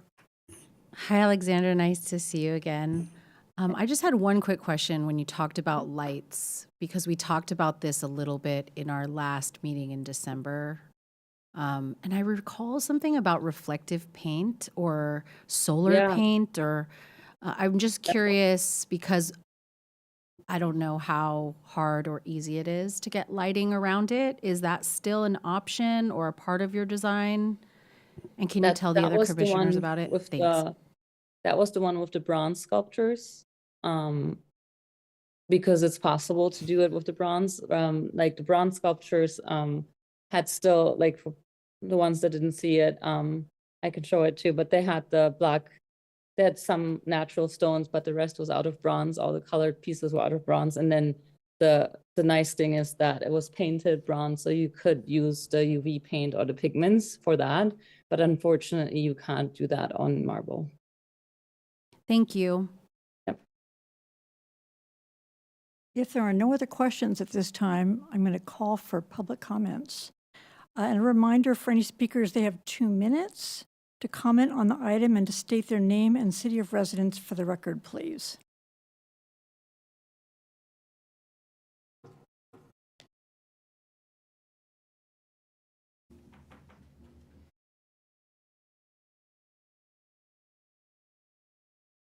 Shall I still share my screen or? Yeah, Alex, you can close that. Thank you. Okay. And you can turn your camera off for now. We'll come back to you. Thanks. Yep. Ready? Okay, good evening. I'm Jane Emanuel, resident of Walnut Creek, Arts Commissioner for 12 years and Public Art Walk docent. Thanks to the Public Art staff and the Commission for your time and commitment in reviewing these projects. Mindful of that, I suggest using this hefty budget for a large sculpture visible to drivers on Ignacio Valley Road, as well as park users. It feels like if we don't do it now, we may never do it. It's always been a priority of the Arts Commission, and I'd like to see it at this time. We have a unique opportunity to bring engaging and interactive art to this vibrant family neighborhood park. One of our most successful public art pieces are those that ignite our imagination every time we see them. Whether it's the humor of Bullman or taking photos of your reflection in the bee effect, you connect emotionally. That is the power of art. At Heather Farm, we're immersed in nature all around us and water. Rather than choose 2 works that have references to native flowers, featuring water that's in our ponds right there at the park, and have some problematic materials and compositional challenges, I suggest that we should reach for art experiences that touch our heart and make us laugh with our kids in the park. Please arrange a viewing of the 2 unseen artists of the final 5. Both of these artists have bodies of work that hit the mark in inspiring repeated interaction. The oversized and humorous birds in the magical world of Matthew Matazzola make us laugh and view the world from a different perspective. The Here and Stay series by Ram Katzir are perfect for our park and invite us to tap into our imagination as we interact with a whimsical dog or share a bench in the sun with the giant seated figures that can't help but touch our hearts. That is the power of art I'm expecting. Thank you. As shepherds of our sterling public art collection, it's your job to select art that is unique and stimulating in new ways. I urge you to take your time, not rush, as you consider your goals and how to achieve them. Thank you for your service on this commission. It's nice to see you all again. Thank you. Okay, it's time for commissioner comments, and I'm going to ask Commissioner Baltazar to speak first, since she was on the selection panel. And then I'd like to hear from the other commissioners what their comments are. And Chair, just in case commissioners have any follow-up questions, the artists are still here. in Okay. case you do. So comments is great, but if you do have questions, you can also Thank you. engage with that. Thank you. Okay. Hi, everybody. Thank you for the opportunity to share insights from the Heather Farms Public Art selection process. As a representative for the Art Commission, I feel very honored to be able to support a project that will enhance one of the city's most beloved spaces and somewhere I go every day. I want to start from just top to bottom on reflections. Receiving 161 applications through the RFQ process was a really incredible number. I do want to underscore 80% went through our first screening process and didn't come to us in our first meeting. So, having a more detailed understanding of what, DQs somebody, I think would be helpful for the inclusivity of public projects in the future. Of the 34 applicants that we advanced into the first round, the composition of that group was at a very high level. We had representation, to me, is still an area for us to grow. So 82% of that 34 number were men, were male artists. 82, so 28 of 34. And 3 women progressed to the semifinalist round, and 1 was a part of a duo. And so that brings me pause and reflection as someone who's deeply engaged in public art and art as activism and art as a source of joy for our communities. These numbers, I think, could be better reflected with qualified and exceptional candidates. So I say that with kindness because we are learning from these processes. This is our first time at this caliber, and I think we all want to do our jobs with a lot of intention. So our committee's role was to identify public artists for a project integral to the Heather Farms construction. And so what I learned from this is that the process presented a lot of complexities around the timeline required to select an artist to align with early construction stages, allowing for better collaboration across city departments, including Public Works and Arts and Rec and City Council and the project architects. So from that 34, we narrowed it down to 11 semifinalists.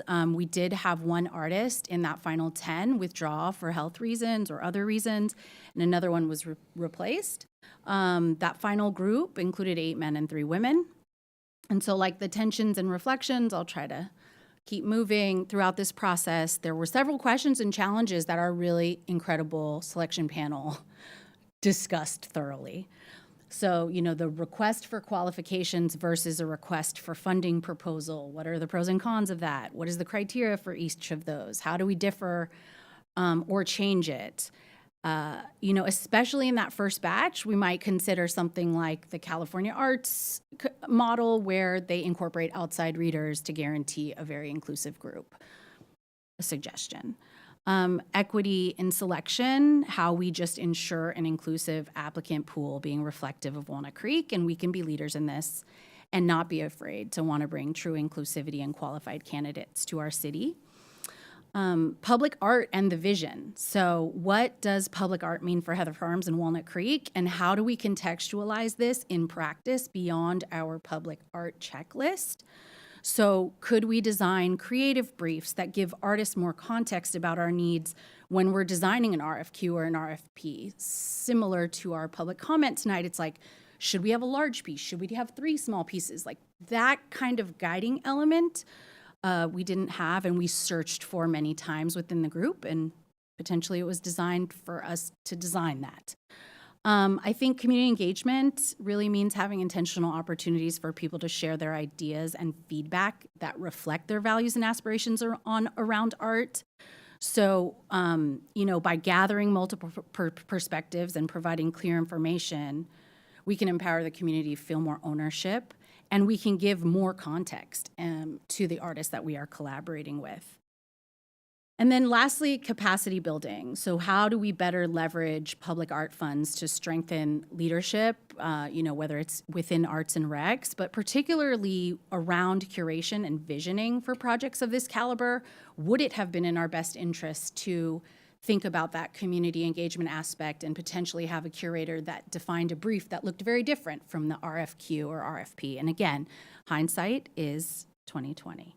So we grappled with all of these issues while balancing the vision for Heather Farms with the practicalities of budget, timeline, and city protocols. And, again, integrating community voices, similar to how the swim complex design process engaged residents. Some people love that, some people didn't. But, survey and other tools that actually engage around the public art. And help us understand what art means to our community to inform future projects with richer insights. So, in all of these challenges and robust conversations and great lunches, thank you to the city, I thought we made thoughtful decisions to meet the complex needs of a space that is still in development. I think the 3 artist concepts, they represent a balance of creativity and functionality and vision, which we had to design while we were in this selection process. So Huda Salza, the poppy installation at the main entrance, does blend design and public art to create a welcoming, celebratory atmosphere. Because again, what is, that space potentially? Rentals, weddings, what can we put in there? Michael Galloway, his mural on water-inspired, I hear you, Jane, but also at the same time, we thought his fabricator and technical application could at least provide more dimension than a different mural, because it felt like a mural was the direction. And then Alexandra Proba, a multidisciplinary artist bringing something sculptural, playful, and whimsical to the outdoor space that it allows you to jump on it if you want to or take a selfie with it, we thought would add some vibrancy and playfulness. This process was quite rigorous and time-consuming, and we had really deep conversations and disagreed about the meaning of public art and its role and the city's economic and cultural needs. And also to best serve the multiple stakeholders in this project and minimize complexities or delays related to construction because of public art.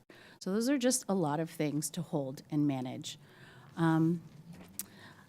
I'd just say lastly, looking ahead, I would double click on inclusivity and collaboration for both the selection process and the creative partnerships that we foster with artists and between the city.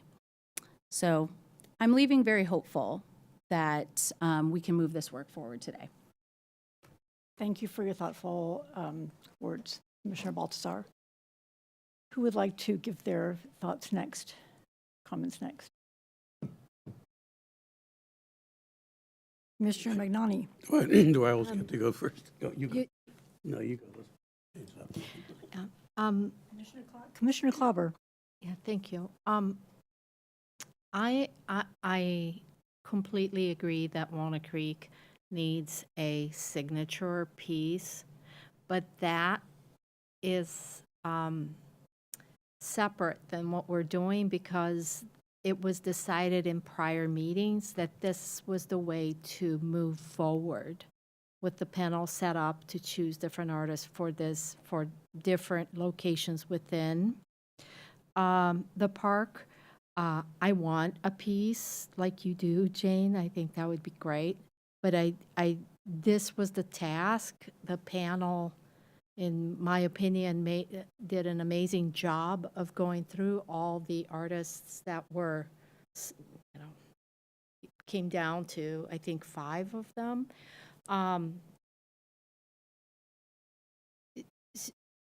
So it's, yes, we can make a record that we still want the signature piece at some point, but I think that train has departed. And that's all I have to say, and I hope that we vote for these 3 to move forward. Thank you, Commissioner Kleber. Commissioner Magnani. Thanks. Can I ask a couple of process questions of Commissioner Baltazar, just so I understand? Started with over 150 applicants, mostly unqualified. narrowed it down to, what'd you say? 34. 34 and 10 and then 5. And at the end, and then 3. And at the end of the day, we got 3 pieces that are all nature-based and 3 pieces that together come out to, cost-wise, to be just about exactly on target with the city's budget. Was that intentional, or did that just happen? I laugh because I'm thinking of all the conversations we had about that. We had proposals from artists that used the full budget. I don't think there was any one artist that anyone on the panel was like, we want all of those things. I think the location, especially in the first round when we had 34 applicants, as any good artist would, they were like, hey, you didn't have like these other spaces that would be way better for public art. And so they kind of went for it. And we even had to struggle with that, like, oh, did they not follow the rules, or are they actually showing us something that we hadn't considered? And we went back and forth. We were like, should we have multiple pieces? Should we engage one artist only? Are we okay with only one piece? Do we not want to do anything on the building? I mean, it was pretty tough. And like I said, I think if any of us felt this artist, I think they would have gone to bat for that. Yeah. I don't know Okay. if that answers your question. Yeah, I think so. I just want to get a little closer to it. Okay, so in terms of I think what we're all hoping for the city, a big signature piece that really makes an impact that's felt by as many people as possible. I think the sculpture comes the closest to that. It might not get us all the way there, and I think that's why I asked about, what could you do if we gave you more money? But yeah, I agree. I mean, if we take this report and adopt these, then we don't get that. That just is what it is. I agree with Jane that I'd personally like to see the other 2 finalists, just because they exist and they made it that far. And I guess that's a way of saying that I'm not 100% comfortable with with the package we've got. As I say, the sculpture has the biggest impact. It's the most interactive. It'll be seen and reacted with by the largest number of people, not just by people who have reason to go to the community center and aquatic center. The mural is second, on that scale to me. It's you don't have to go inside the building in order to engage with it, and it also solves what I think of as an architectural problem with the building itself, and I'll come back to that. The poppies piece is only, let's face it, only going to be seen by people who use the aquatic center. And much as I like the piece, and without casting any aspersions on it at all, my concern with it is the interaction with the architecture, and this gets back to the mural. The reason the mural solves a problem is because in order to build the building and have it come in budget, compromises have to be made. The architects wanted a big open space at the top of the atrium, and to get that, we have to have a big stucco wall. And as I say, the mural solves the problem of the big stucco wall. But the problem of, I don't fully understand why we would put a piece of art in the way of that purposefully designed space. So I'm a little concerned about that, and at the same time, I see an opportunity because that's a lot of money that we're spending to address a problem that I think is already addressed in the architecture itself, which is to make that a really impressive place. So if I had my druthers, I'd spend more money on the sculpture and less money on the poppies, and I think the mural does exactly what we want it to do. Thank you, Commissioner. Commissioner Tesfaye, do you want to go now? And I will go last. Well, and Commissioner Perlman, you going to have some things to say tonight?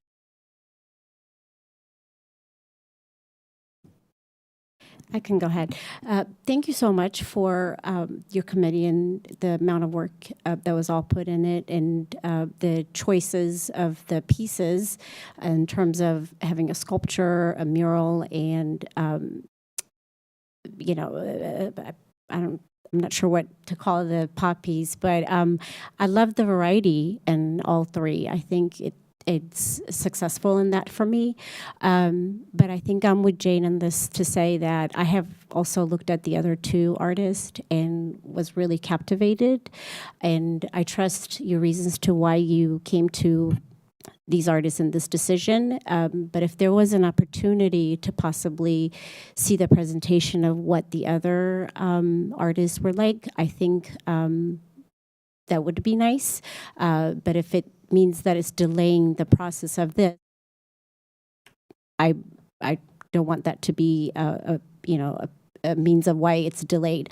Of all the pieces that we've looked at, the one that resonated for me would be the poppy seeds. I just enjoyed the way that it filled up the space, and I could see the potential of just a lasting impression, I think, that it makes in the space. I do have a little bit of a concern with the sculpture. Upon first looking at it, without hearing the artist's rationale, even though I could read it, it seemed a bit more polished and really sophisticated for where it's being placed. But I appreciate the concept and the reason to why those pieces were chosen upon hearing what the artist had to say. So I think at this moment, for the amount of money that we are spending in the city, I'm not also 100% sold yet. But if it means that this decision will delay, I don't want that to be the reason. I think the artists chosen are also equally great. It does make sense. I just want to reiterate that we came together as a collective group, and there was myself and other community members, as well as, art professionals and installers. I think that the top 5 group was great, but folks selected, again, if a creative brief would have came out or an RFQ that was like the signature piece for Walnut Creek, I think we would have gotten applications that said that. And candidates that put forward, a lot of folks conceptually gave us the work that they're doing all over the world, which, we're kind of seeing that replicated in some of these. But with that said, the space inside where the poppies are is also rental space for weddings, lots of different kinds of foot traffic besides swimmers. And we thought that was an important piece to understand how to integrate. Again, so you've got internal, you've got external, and you've got a sculptural piece as an attempt to be as creative as we could. Commissioner Perlman. Yeah, hi. I haven't really said a lot today because my voice is gone, so that's why. But anyway, I really liked the 3 pieces and their locations. I think there's a good variety. And I especially liked the sculpture because I think it could become an important part of that area, like for people to interact with it, not just admire it and look at it if it stood in like a different part of the park. And I'm sure that picking 3 out of 5 artworks must have been really, really hard. So I'm sure that the decisions made were good, and I like the pieces. Thank you. Yeah, one final comment is that park needs art. It has tons of space that is empty, and it's begging for art all over it. So we prepare this project thinking that that's exactly what we would do. So that's what we've done, and we selected a panel that was comprised of artists and community leaders to Ms. Baltazar's point, and that's the process. So we now have a choice to move it forward, and I think based on what we just heard Ms. Baltazar describe, it was a lengthy process and very in-depth. And many factors were considered. That we need to move forward. That's how I see it. Yeah. Thank you, commissioners. I also want to thank the selection panel and the Bedford Gallery staff for their months of work sifting through over the 150 applicants for this project and narrowing the list down to 5 finalists. I've spent the better part of the weekend studying these proposals, and my husband and I went to the park on Sunday and walked the park, and we're amazed at how many geese were at site number 4 pooping. Anyhow, let me go through the pieces in my comments.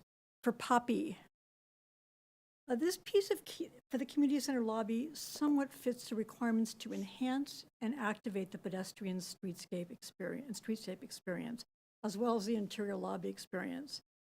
Can this piece be effectively seen from the outside, especially given the slender linear elements?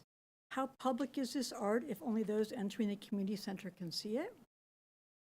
Is this piece compelling and bold enough using the slender linear elements that visitors are drawn to look up at it? How does a visitor to the lobby engage with this art? Does this compete or coexist with the architecture of the building?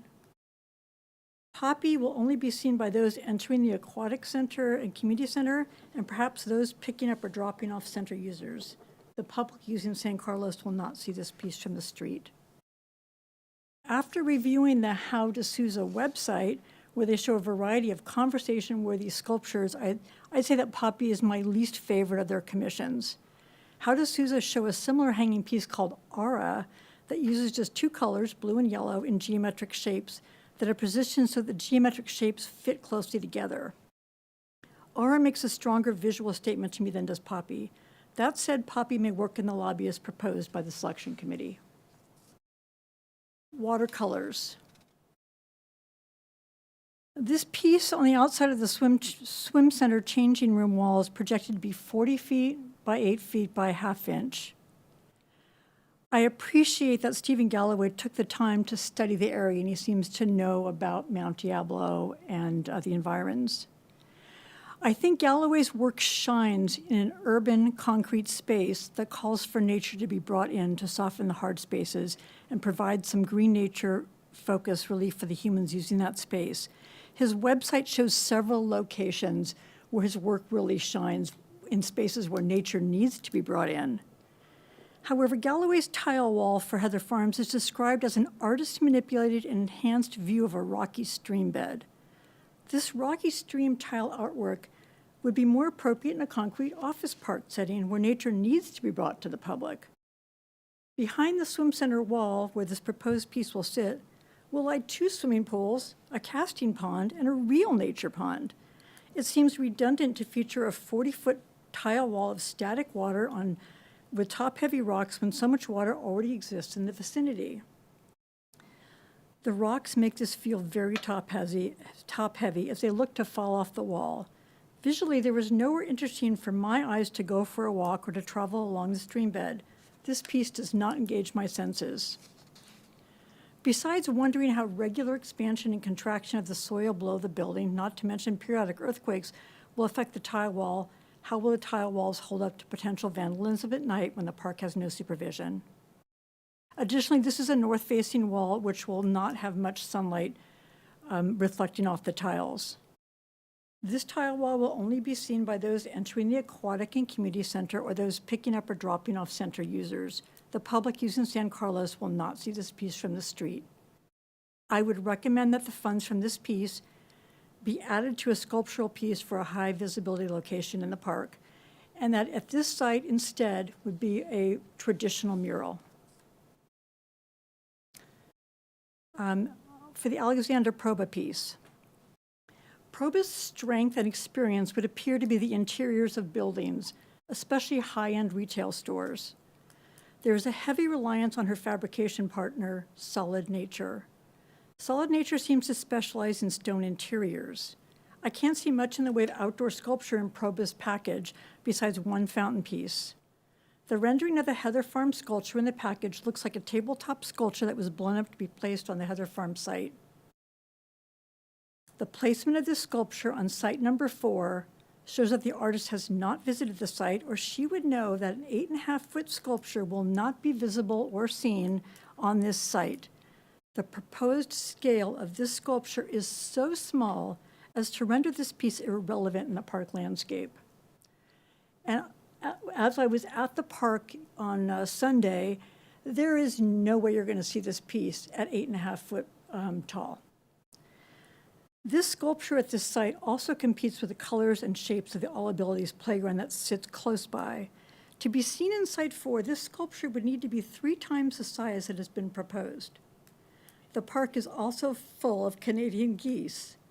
The location of Site 4 is a heavy goose area currently full of geese and their droppings. I can only imagine the cleaning required if the geese decide to land and perch on the sculpture. Probus says that maintenance is suggested with a cloth and brush. This may be a continuing issue with this piece. The artist says that the size of the sculpture with its close proximity to the playground is an invitation for the public to sit down. However, the sculpture invites climbing, even though the artist believes that it is child-proof and that a child cannot get hurt by the edges of climbing the art. Are we looking at potential lawsuits? The stone may be extremely hot in the summer and cold in the winter, and the steel rods inside the stone may expand and contract with the weather while the stone will not move. How can the fabricator prove that the stone will not crack over time or the steel rods rust between the stones? And this piece may also invite graffiti. How will the graffiti be removed from the stone? I appreciate the artist's inspiration of endangered native plants. However, I see no link between the true colors of the plants listed and the color palette that the artist has chosen for the stone pieces. The reflections of the themes aren't obvious to the public. There is no thread of color that runs through the different stone shapes, nor are there any repeated shapes that tie this piece together. I think that the shapes, colors, lines, textures of this composition all compete with each other and with the surrounding All Abilities playground. One of the goals of the public art program is to integrate art into the everyday environment to further enhance a dynamic, exciting, and engaging place to live, visit, and do business. My personal bias was for one large, bold, unexpected, and memorable piece of art to sit on the busy corner of Ignacio Valley Road in San Carlos, where it could be seen by all those entering and leaving Heather Farm Park and by cars waiting at the long signals. I wanted to see a piece of art that the public talked about, and art that was uniquely Walnut Creek. As art commissioners for the city of Walnut Creek, we are tasked with spending the public art fund dollars as wisely as possible and choosing the very best art for that money. Great public art is expensive, and this city and this project deserves the very best that the public art fund money can buy. I would like to know that 10, 15, 20 years from now, when my children and grandchildren visit Heather Farm Park, that I'm proud of what this art commission has chosen for this project. We have been presented with 3 pieces of art that I don't believe fit the requirements of great, memorable, and engaging art for the park. This project and budget will likely be the largest that this art commission has ever been asked to approve, and it may also be the most important decisions that any of us will make on the Arts Commission. It behooves the Arts Commission to spend more time discussing the art presented and perhaps considering alternatives. I propose that we table this discussion and adjourn it to a separate study session sometime in the next 30 days so we can honestly say that we have given it the thought and discussion that this project deserves.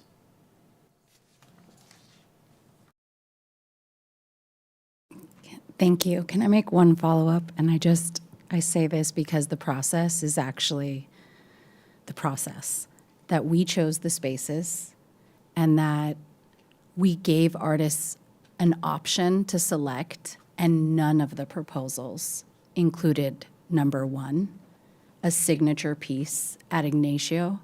And so we need to reflect on that, because if that's what we wanted artists to give us, we didn't ask for that.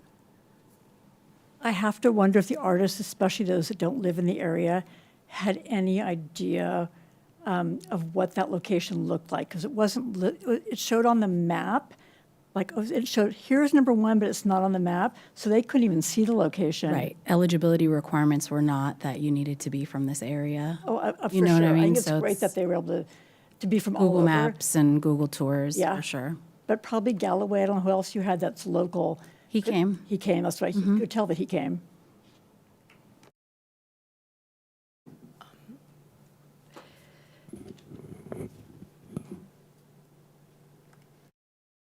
Are there any other commissioner comments?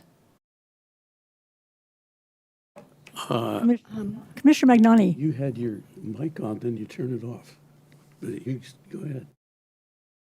All right. I disagree with just about everything you said, except for the last point you made, which is, while I appreciate the work that you guys have done in the committee and the staff, and I think we've got some very interesting pieces as a result, I still don't think we're there. I mean, I think this group does need to talk this through a little more, because we seem to be at odds on a number of things.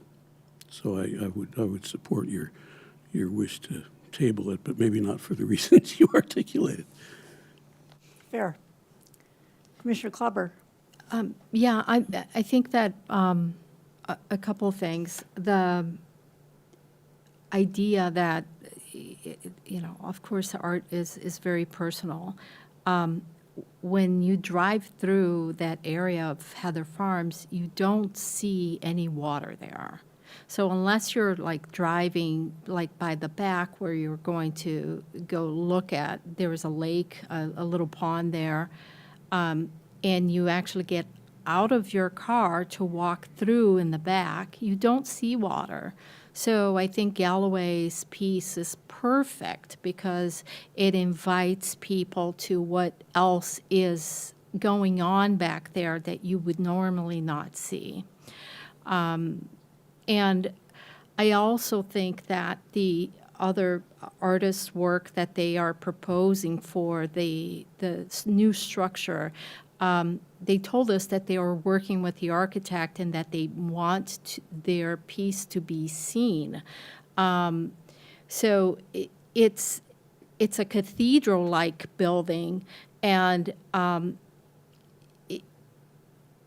I've used to belong to some sports club around here. I can't remember, Oakwood or something like that, where they have a building and it's just this cathedral-like structure, and it begs for art on the top. And you can't. So I believe it can work together, and they said that they're working with the architect.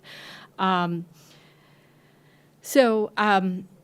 not debating and trying to debate what you said, because art is personal and everyone is entitled to their view, especially because there's so many of us. Awesome.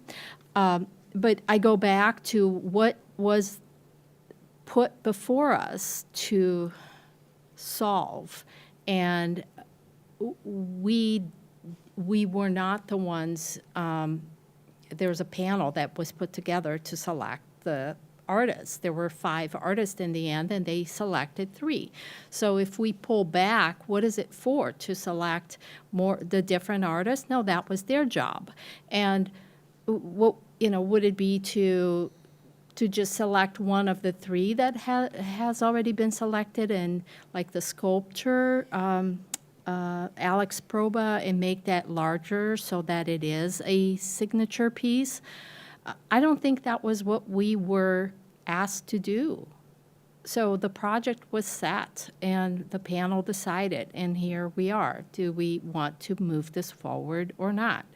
I think that it also delays everything else the city is interested in putting together. Like Heather Farms needs to come to be a reality sooner than later, and this has already taken how long?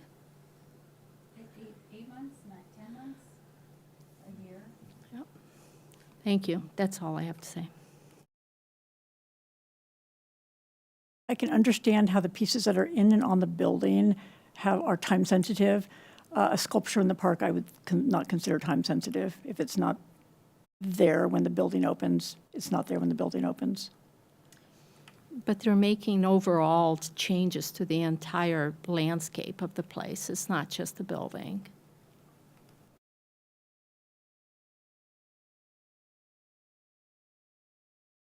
Does anyone want to make a motion for anything? I want to make a motion to approve the 3 artists that are in front of the committee tonight We can, the for way the that, Heather Farms Park. yeah, the way project. that we've laid it out in the agenda report is 3 different motions, which I Great. appreciate you want to move this forward. We do have 3 motions that we can put back up on the screen, I have if that helps, just to move this.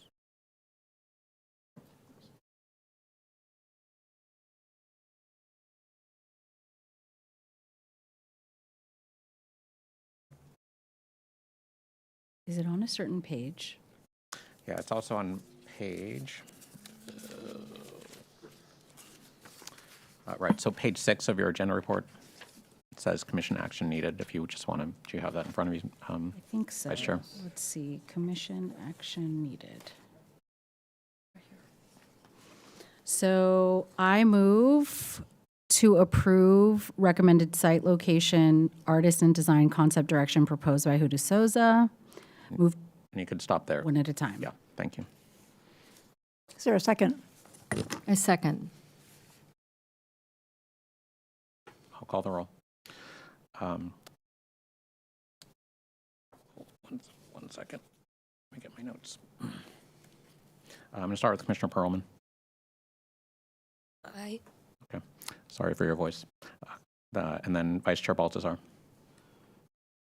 Aye. Commissioner Klauber. Aye. Commissioner Tesfaye. Aye. Commissioner Magnani. No. And Chair Dresser. Aye. Motion carries 4-1 officially. Thank you. Should I go through all 3? I move to approve recommended site and artist and design conception direction proposed by Stephen Galloway. Is there a second? I second. I'll start with again with Commissioner Perlman. Aye. Okay. And then Vice Chair Baltazar. Aye. Commissioner Klauber. Aye. Commissioner Tesfaye. Commissioner Magnani. Aye. And then Chair Dresser. No. Okay, motion carries 4-1 again. Thank you. I move to approve recommended site location artist design concept direction proposed by Alexandra Proba. Is there a second? I'll second that. Okay. Commissioner Perlman. Aye. Vice Chair Baltazar. Aye. Commissioner Magnani. Aye. Commissioner Tesfaye. Aye. Commissioner Klauber. Aye. And Chair Dresser. No. Motion carries 4-1. Again, thank you. I am proposing that we take a 10-minute break, and we'll get back to it. Thank you, everybody. Thank you. Thank you to the artists for hanging on there. I just wanted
built and installed. Commissioners, we're ready to start again. Will the commissioners please be seated? Bring your candy and sit down, please. There's water. Commissioners, we are live.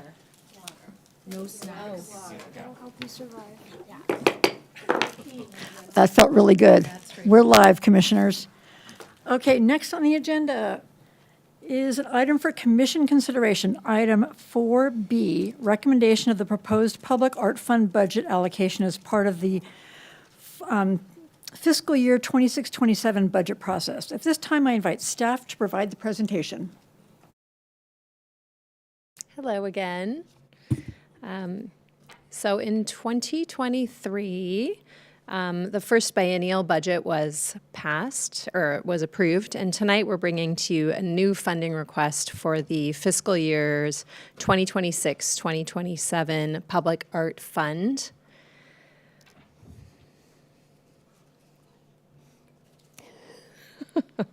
So the new funding request for tonight for the next 2-year cycle is $275,218. That's the new request. So you'll see on your screens that the current balance as of January in the Public Art Fund is $1,379,788. And since 2018, we have been using the Public Art Strategic Plan to direct the municipal projects that we do. With a robust Public Art Fund, we have had an opportunity to continue to maintain the collection as well as implement new projects. And so I can talk about this slide a little bit. As you can see up there, we have the rotational sculpture program. Previously approved amount was $52,000. New funding request is $108,000. And murals program, private mural grant, the previously approved allocation was $30,000. So we're just asking for another $30,000 for the next 2-year cycle. And I guess we can get into it more with the other slides, help illustrate the goals for our program. So we had discussed at the last, this was, I guess, already 2 years ago, the rotating public art program. So fabrication and installation of 4 permanent sculpture bases with uplighting. And as part of the Locust Street construction project, we were given estimates recently for the installation of 4 sculpture pads with 2 uplights each. And the estimate actually came in at $160,000, which is why we're asking for the increased new funding this round. There was a $108,000 difference.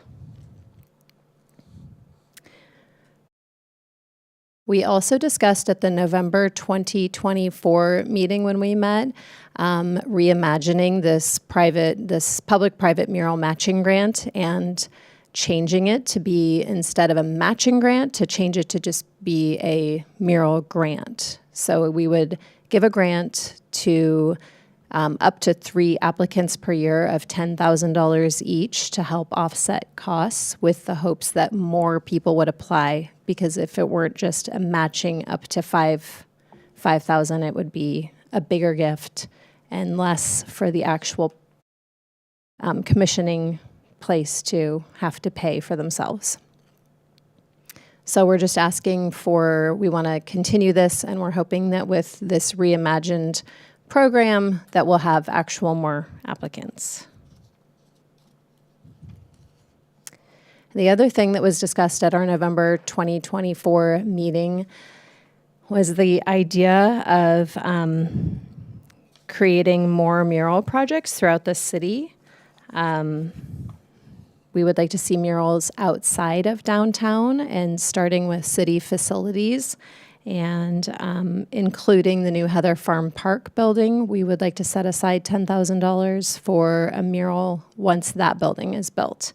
And so currently we're requesting $30,000 for city murals, as well as an additional $10,000 for Heather Farm Park mural once that building is completed. So the proposed commission action tonight is recommend City Council adoption of requested fiscal years 26 and 27 Public Art Fund allocations. Questions about the budget or the fund? I have a question that goes back to the email I sent you today, and I'm sorry I'm bringing this up now. The 3 artist proposals that we just heard added up to exactly the budget that we had for Heather Farms. How did that happen? That they're the exact amount of the budget? And then if they don't, and I know their contingencies are in that part of each part of the budget, 10% contingency. If they don't spend that, I'm assuming obviously it goes right back into our budget, correct? All right, now I'm going to sound like a bureaucrat. The Arts Commission, we're a little more casual, right, than maybe other commissions are. So I'm going to say, let's have this conversation. However, the item that you're talking about, we closed. So the question you're asking is related to the item that you previously discussed. And so per the Brown Act, we had a member of the public that was here. They left. They're not hearing the conversation about that topic. But let's broadly define budget as having this conversation about the funding from the Public Art Fund toward the discussion that you just had. So let's answer that question. But I just want to be careful that we stay focused on the item which is in front of you. But it's for now, we'll just define your question broadly. Yes, we'll define it broadly. So, all right, go ahead. Or if you want, I can help you with it too. Talk about it. Yes. Okay, just want to make sure. So the total budget for the public art projects, plural, at Heather Farm Park is $953,500. And these artists all submitted different proposals with different budgets. So as the committee, the artist selection panel, looked at the different budgets to try to determine which projects they could incorporate based on, not just the work, but the budgets to try to fit that. So that was partially why the RFQ was drafted in that way, to ask artists to propose concepts with different budgets. And now I've been working with the artists to ensure that their work, that their projects that they have proposed are fitting within these budgets. If they don't spend the full budget, then correct, we wouldn't pay them for something that they didn't do. So that money would remain in the Public Art Fund, which could be used in the future at a different time for a different project. Thank you.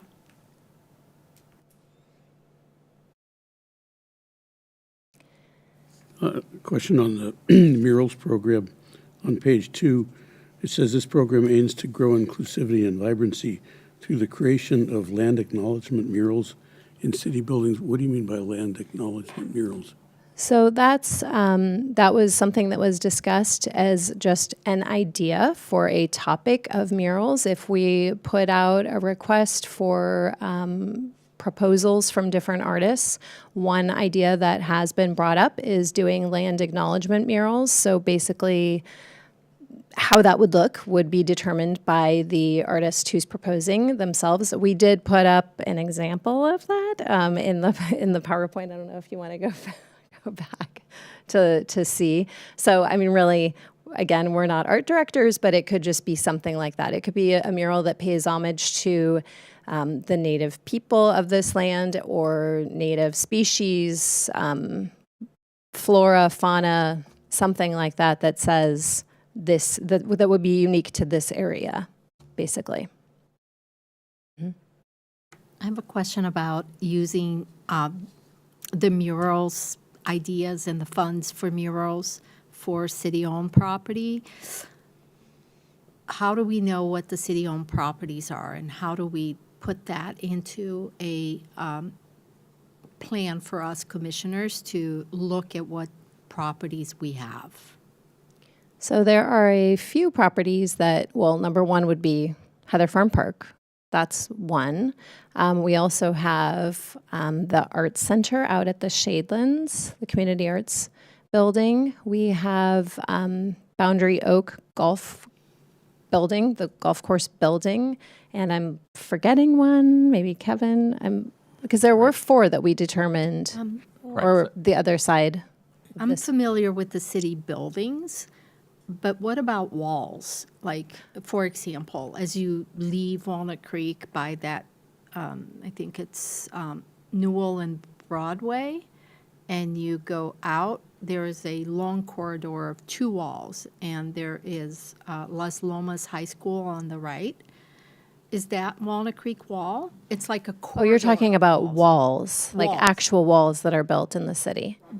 Those are fenced, like cement walls. Are those? I am not sure if those are city-owned or are they? That's Broadway Extension, correct?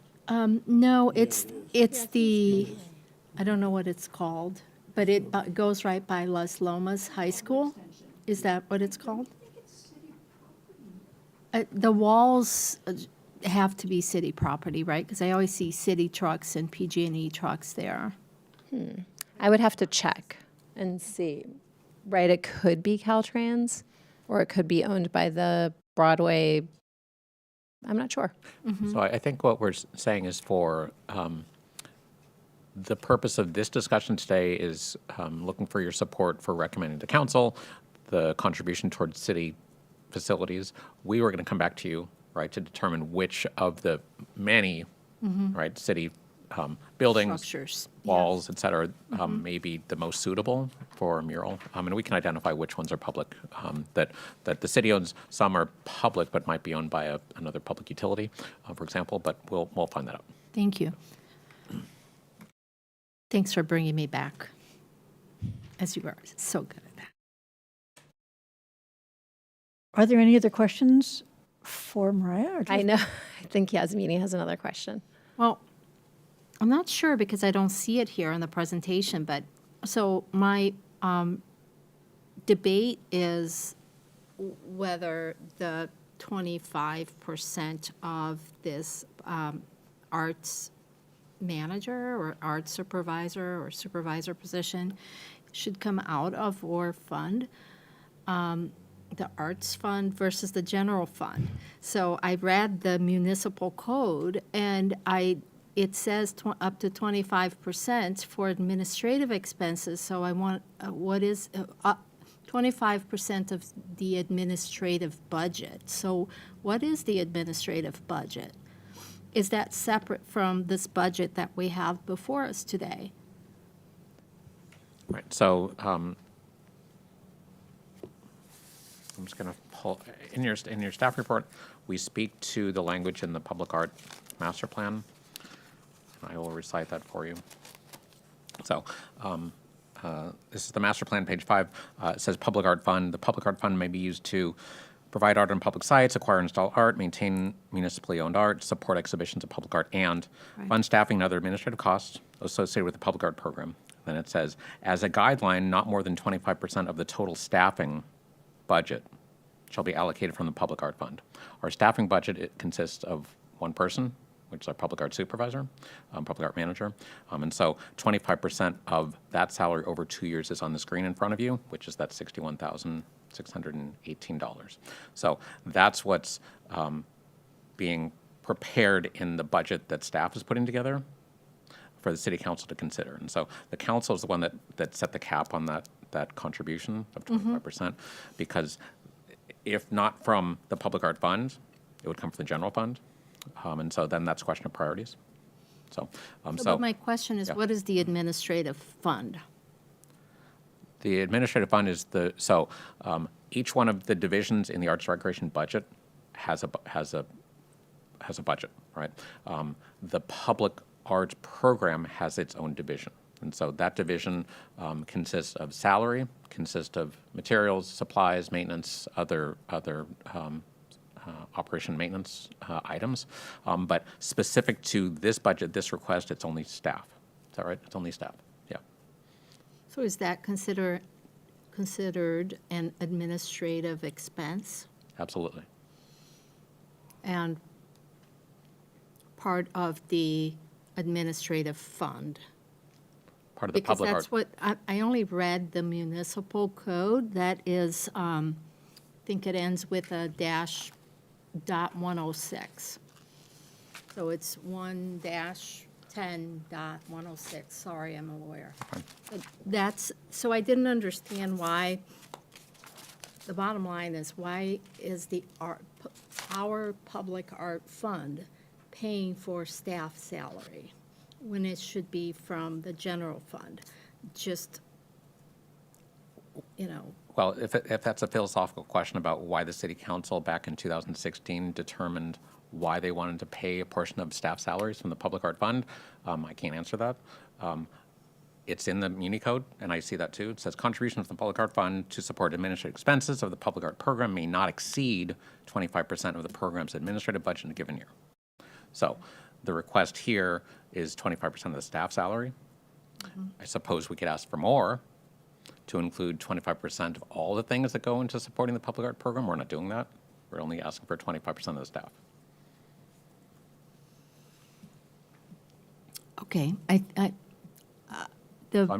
trying to answer your question, Commissioner Clapper. I'm not sure how to answer it in a different way other than what staff is recommending is consistent with what's in the Muni Code and consistent with the public art master plan.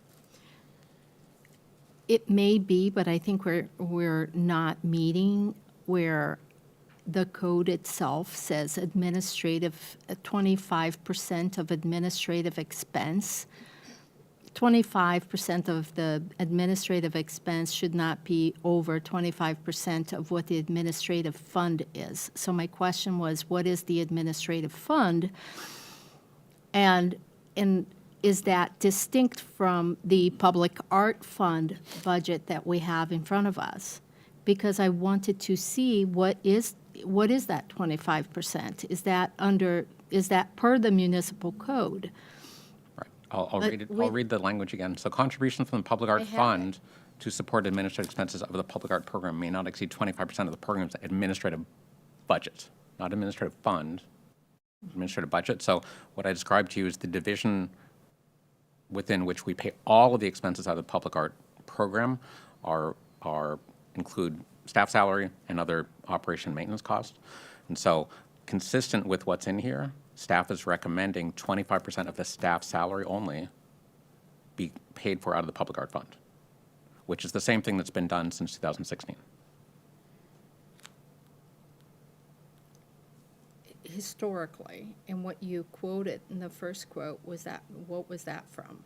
The section 10-10.106. No, earlier when you said that through The public art master plan.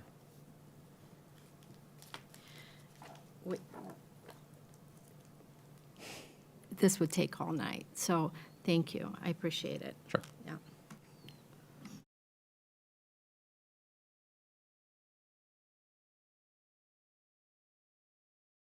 We need to have a motion to approve this budget. Right. So let's see if there are other questions. There may be public comment, and then you can come back and see if there's. Commissioner Clubber. No, Commissioner Baltazar, That's sorry. me. I was like, the public-private mural grant at 30 and the 10K for Heather Farms. Do we know what mural wall you're talking about?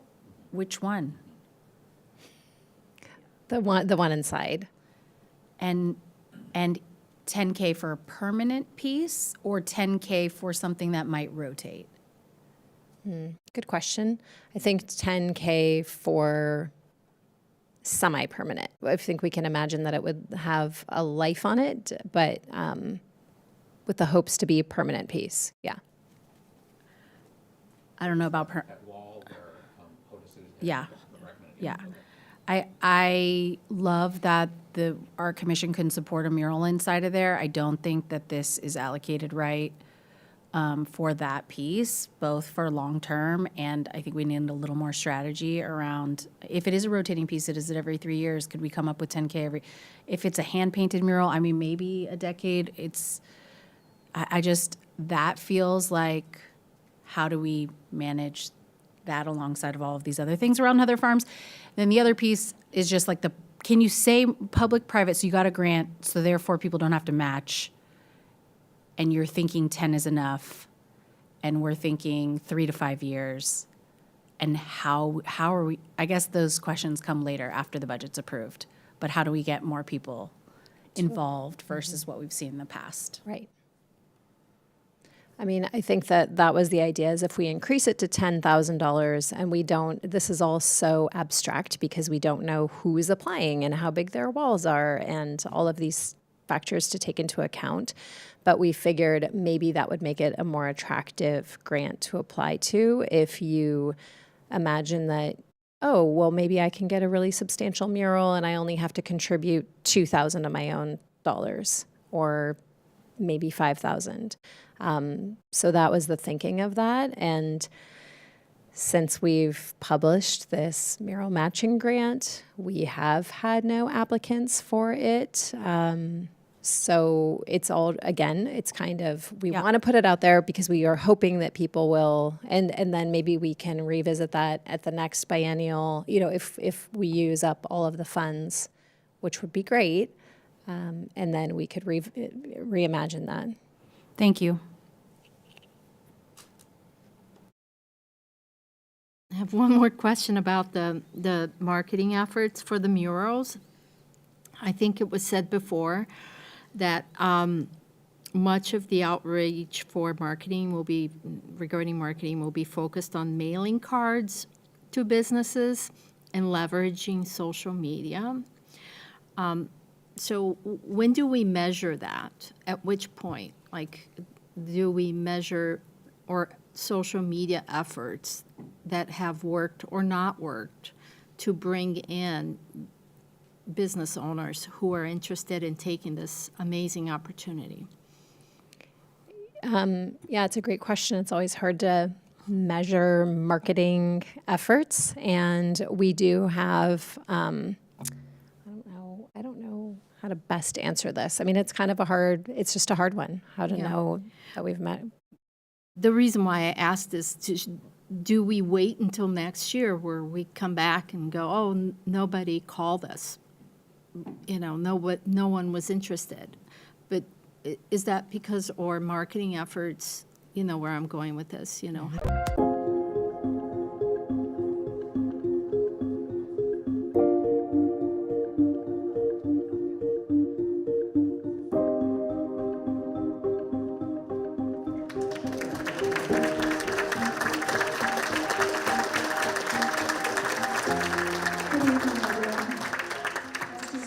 Executive Director of Diablo Ballet, and we are so excited to share this production of Coppelia with you, presented with Diablo Symphony Orchestra, conducted by Matilda Hoffman.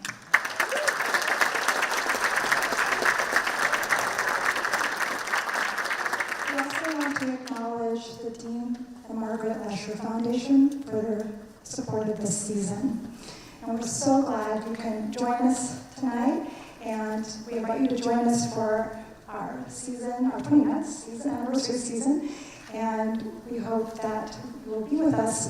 We will present thrilling programs such as the Swan Lake Suite and a brand new production of Midsummer Night's Dream and our holiday favorite, the Nutcracker Suite, among many others. Please visit our table in the lobby during intermission or after the performance for more information. Thank you all for your support, and I now have the honor to pass it to the co-founder and artistic director of Diablo Ballet, Maureen Jonas.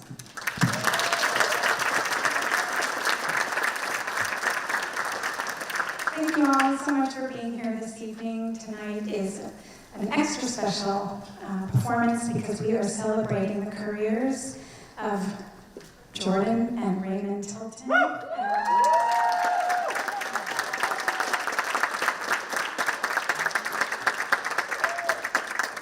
At Diablo Ballet, dancers aren't just simply dancers, but we are a family, and they contribute beyond words. And I will personally miss Ray and Jordan so very much on and off the stage. It has been a blessing and an absolute honor to have them represent Diablo Ballet for the last 7 and 5 years. And so for this evening, they have selected a beautiful pas de deux, the entr'acte from Raymonda. The music is by Alexander Glazunov. that only you tonight will get to see, and then we will go to our production of Coppelia. But please join me in giving them a standing ovation when they are finished. I personally love them so much, and I know you all do too, and I appreciate you being here tonight to celebrate them. Thank you so much, and enjoy the performance.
would like to add.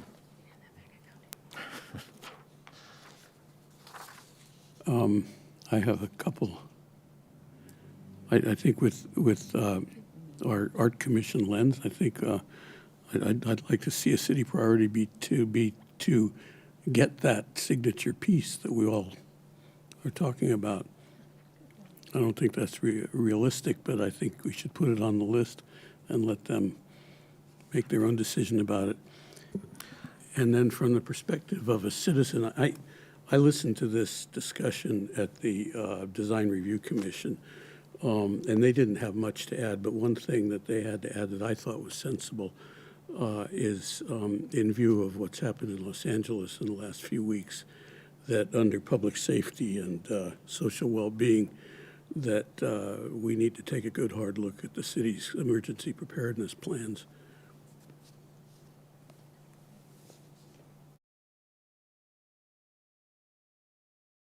Okay. Other thoughts? I'm not sure I'm going to word this correctly, but along with the fire safety and emergency preparedness, we're seeing insurance companies drop homeowners insurance left and right, including my own. And to get new insurance, companies are requiring major changes to people's landscaping. And that's going to potentially change the look of the city. And I think the city needs to be, I don't want to say prepared or proactive, because I don't want the fire chief walking around and telling everybody they've got to cut every plant 5 feet from their house. But there needs to be needs to address what's going on with both fire safety in relation to sustainability and climate change, and all those things are kind of integrated to make sure we don't end up with a city that has nothing green left in it in the name of fire safety.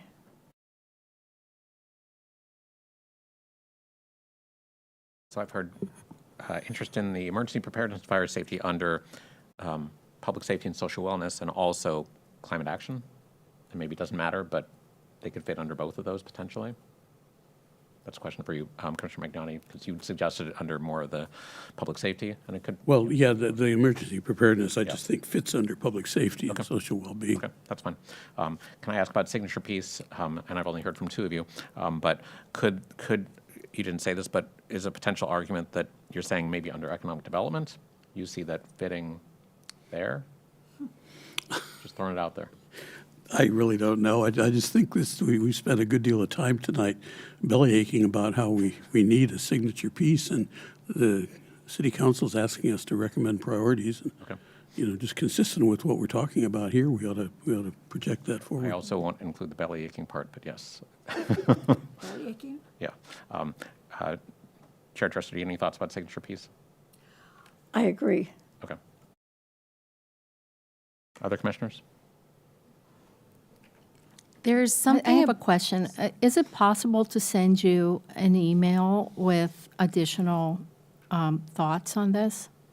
I'm going to say you can, but this is your public meeting, and so this is your opportunity to do it in a way that's consistent with the Brown Act rather than doing it later. So I'd say share it now, and then if you want to amplify that a little bit with an email, but I'd rather have you say it now, and if you want to clarify it later, you can. I'll keep thinking, noodling in my head. I'll pass it on to the others. Your vice chair, I think, had the thought too. It's getting late, right? Okay, the word salad in me is like signature piece doesn't mean anything to people that are not deeply in this. So, and words matter in this case. So it's just, even if the words like public art and again, words cultural vibrance, something that says we prioritize the public art aspect element, I could be good with. It doesn't, I just want to, like, how do we define signature piece? What does that look like against public art? Blah, blah, blah. This kind of thing happens in my head. So are you saying prioritize public art, and then one example of that could be support for a signature piece? Sure. One example. Sure. Okay. And continue to enhance the public art pieces and experience in Walnut Creek and locations.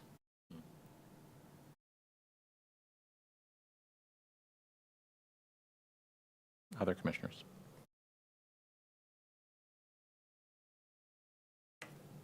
I'll say this. Excuse me.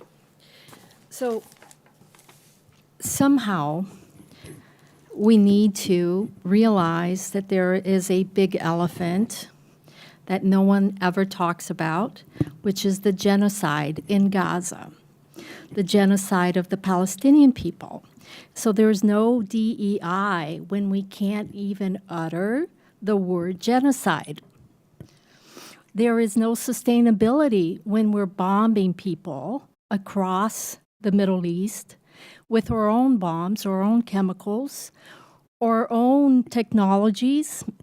So where do we go from that, which is not even mentioned in our discourse, to diversity, equity, and inclusion, or environmental sustainability? So I think we need to address that elephant, and that's my proposal, to add it on to here. I think as City Council needs to know and needs to do something about it as a community. Thank you. Okay. Commissioners Tesfaye or Perlman? How do you feel about signature piece, or the way that Vice Chair Baltzar talked about this was broader support for public art, including signature piece, and then other opportunities? I don't misspeak what you're saying, Sarah. I think taking under consideration Commissioner Klauber's points about how we contextualize the narrative within the city, I think are these bullet points, or are they true values that we believe in and operate by? And I want to make sure we're giving that the time and attention that we need. So does that mean we need a review committee or to break off in order to get you the language that you need? But if we were to take under consideration what it means, what DEI means in this context, including marginalized groups, then what does that also mean for climate? How do we actually fund projects or look at construction, investment or divestment?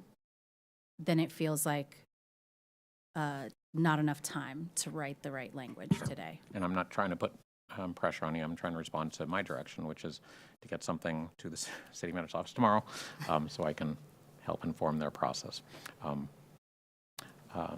Any other thoughts on public art signature piece? Yes, I think the way it was worded earlier I think that sounds fair. I also agree with that. That's a good idea. Okay, so I heard comments about public art signature piece, additional opportunities for public art and locations. I heard comments about climate action / public safety related to fire safety and emergency preparedness. And I heard comments about marginalized groups addressing what's happening in the world related to DEI and environmental sustainability. Okay. Say the word, Kevin. It's genocide. That's what I said. Are you interested in having anti-genocide in language? Yes. Okay. I just want to make sure I understand. I want us to make an affirmative step toward us as a community to have discourse around this atrocity. And because as a member of the public, or as an arts commissioner, you can't, it's not fair. It makes no sense to go about putting things that seem like bullet points into a space that hasn't really contextualized or even addressed or said the word out loud. And I think it's necessary to do it. I think we need to start openly talking about the atrocity, this genocide that continues to happen till today. And it just makes our existence more validated, and I think everyone needs protection. So what I'm talking about hits all the points that all these 5 points that we have here. We just need to be able to communicate that and have debates about it. And I haven't heard anyone within the city have any sort of discussion about it. How do you protect your citizens from that? I'm a citizen, I'm a Palestinian, right? So that's my call to action. Thank you. All right. Staff has collected your comments. Thank you, Chair. At this time, I invite staff to provide presentations.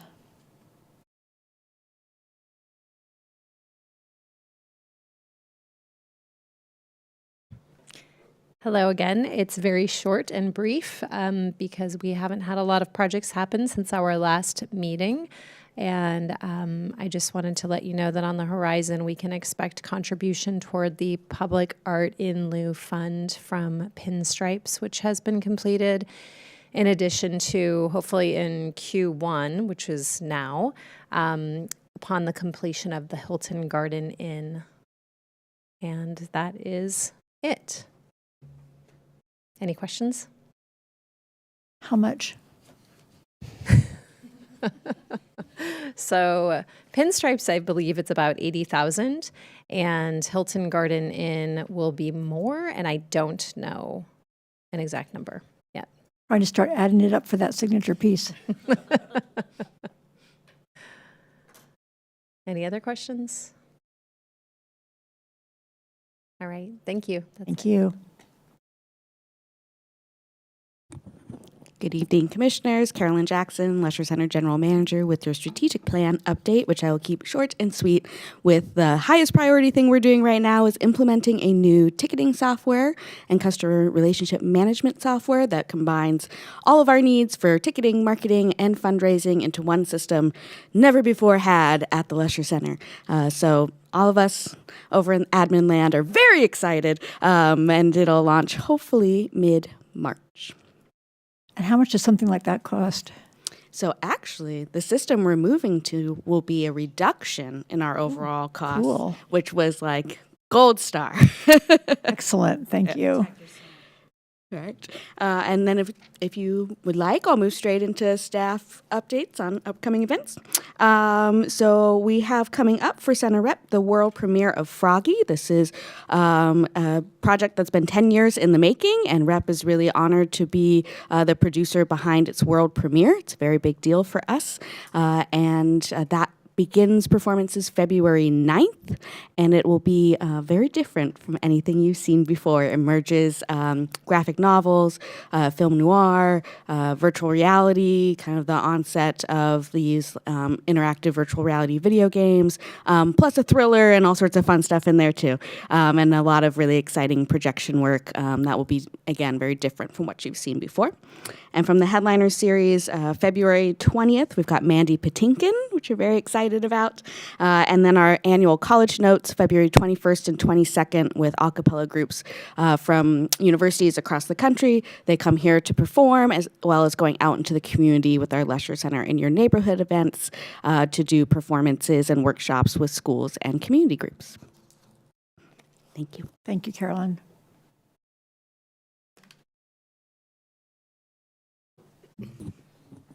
Good evening, Commissioners. Emily Enders, Bedford Gallery Curator. I will also keep my updates very brief. So a couple weeks ago, we opened Stitched Contemporary Embroidery, which includes 19 international artists who work in embroidery and really dive into these preconceived notions of what embroidery is and is not. And includes a lot of figurative and abstract work that really kind of breaks down barriers and redefines the medium. So that's on view until March 30th, and we have 3 associated events that are happening in conjunction with this exhibition.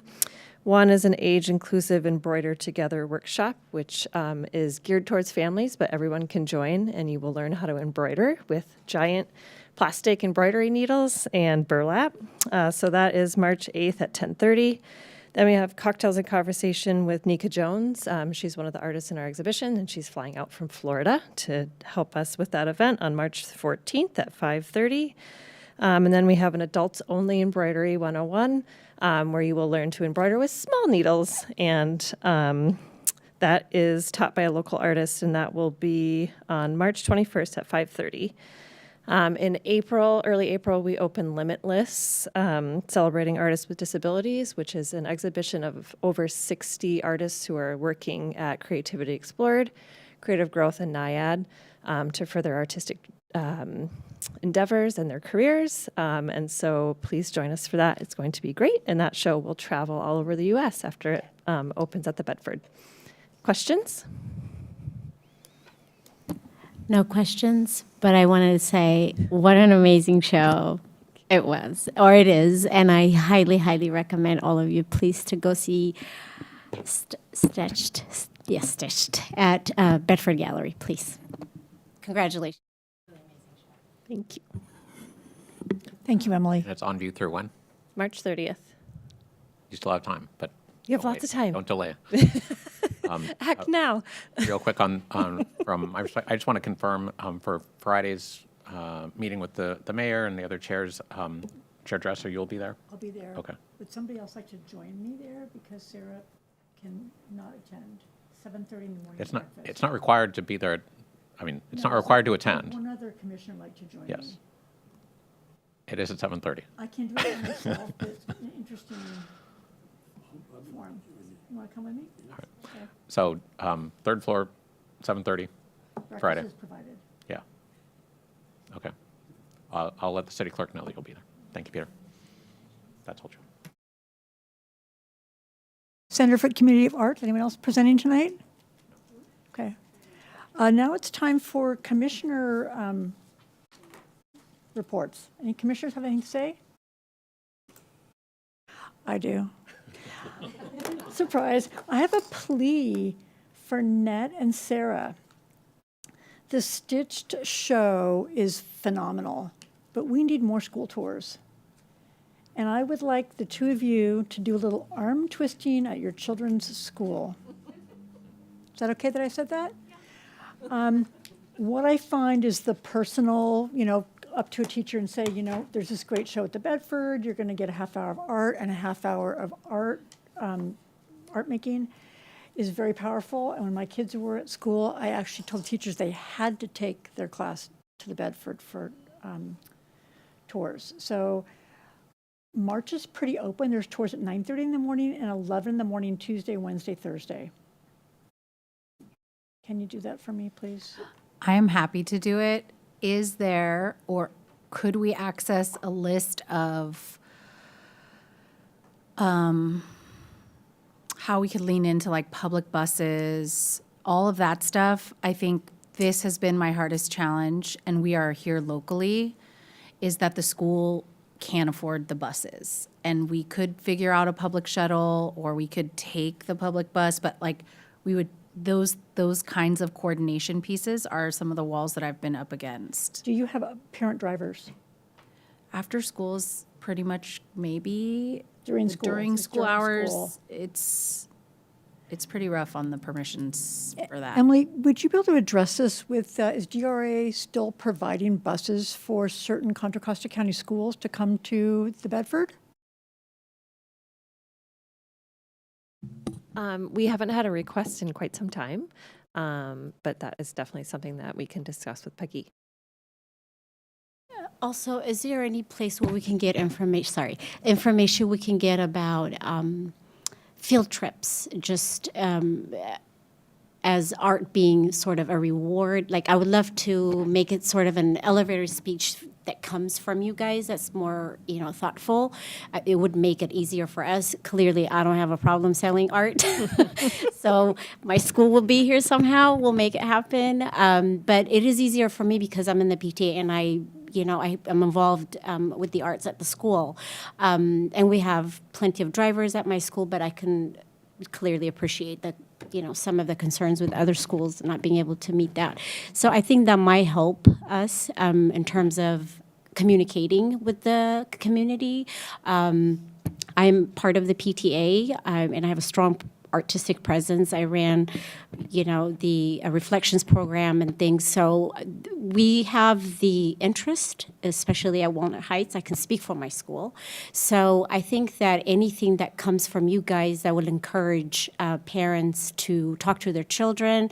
I'm not sure exactly what I'm asking for here, but I think something for schools that come from you guys that will help us communicate that would be really helpful. Sure, we will work on that. So, Net, just to clarify, in this summer, and Emily, correct me if I'm wrong, a brochure goes out to all the teachers, especially for Walnut Heights, who used to come at least once a year to our shows. And I haven't seen Walnut Heights in a while, actually. So a brochure goes to the teachers listing the shows that are coming up and when they are, and inviting them to go to the Bedford website and sign up for a tour. So that is correct. That's correct. But So I'm not sure that it's reaching the right people anymore. Right? Interesting. That might be an issue that we're having. Okay, and then what should Sarah do as far as looking into getting a bus for her school? Where does she need to go to do that? Me. Oh, cool. And we will work on. And then I forgot to mention, Sasha, I'm so sorry. We have Las Lomas coming to do a tour for Stitched. If you could lean on the Northgate art teachers, I know it's not as easy for Northgate to get here. Are you on block schedule? No, it's easier on a block schedule because students in this class. But sometimes an art teacher will say, you know what, we are doing this. I'm bringing seniors and we're doing AP art. And would you continue to encourage the art teachers to make a visit with their class, please? Try to do that. I have one more comment for you. When we used to take kids across New York City, it's small, but offer something, an incentive direct to the student to come on their own after school. $5 gift card. Like, you should, if we want young people under 18 to come and they could get a BART card or they can get something, they'll show up, incentivize it. Any other commissioner comments for tonight before we adjourn? If not, this meeting's adjourned.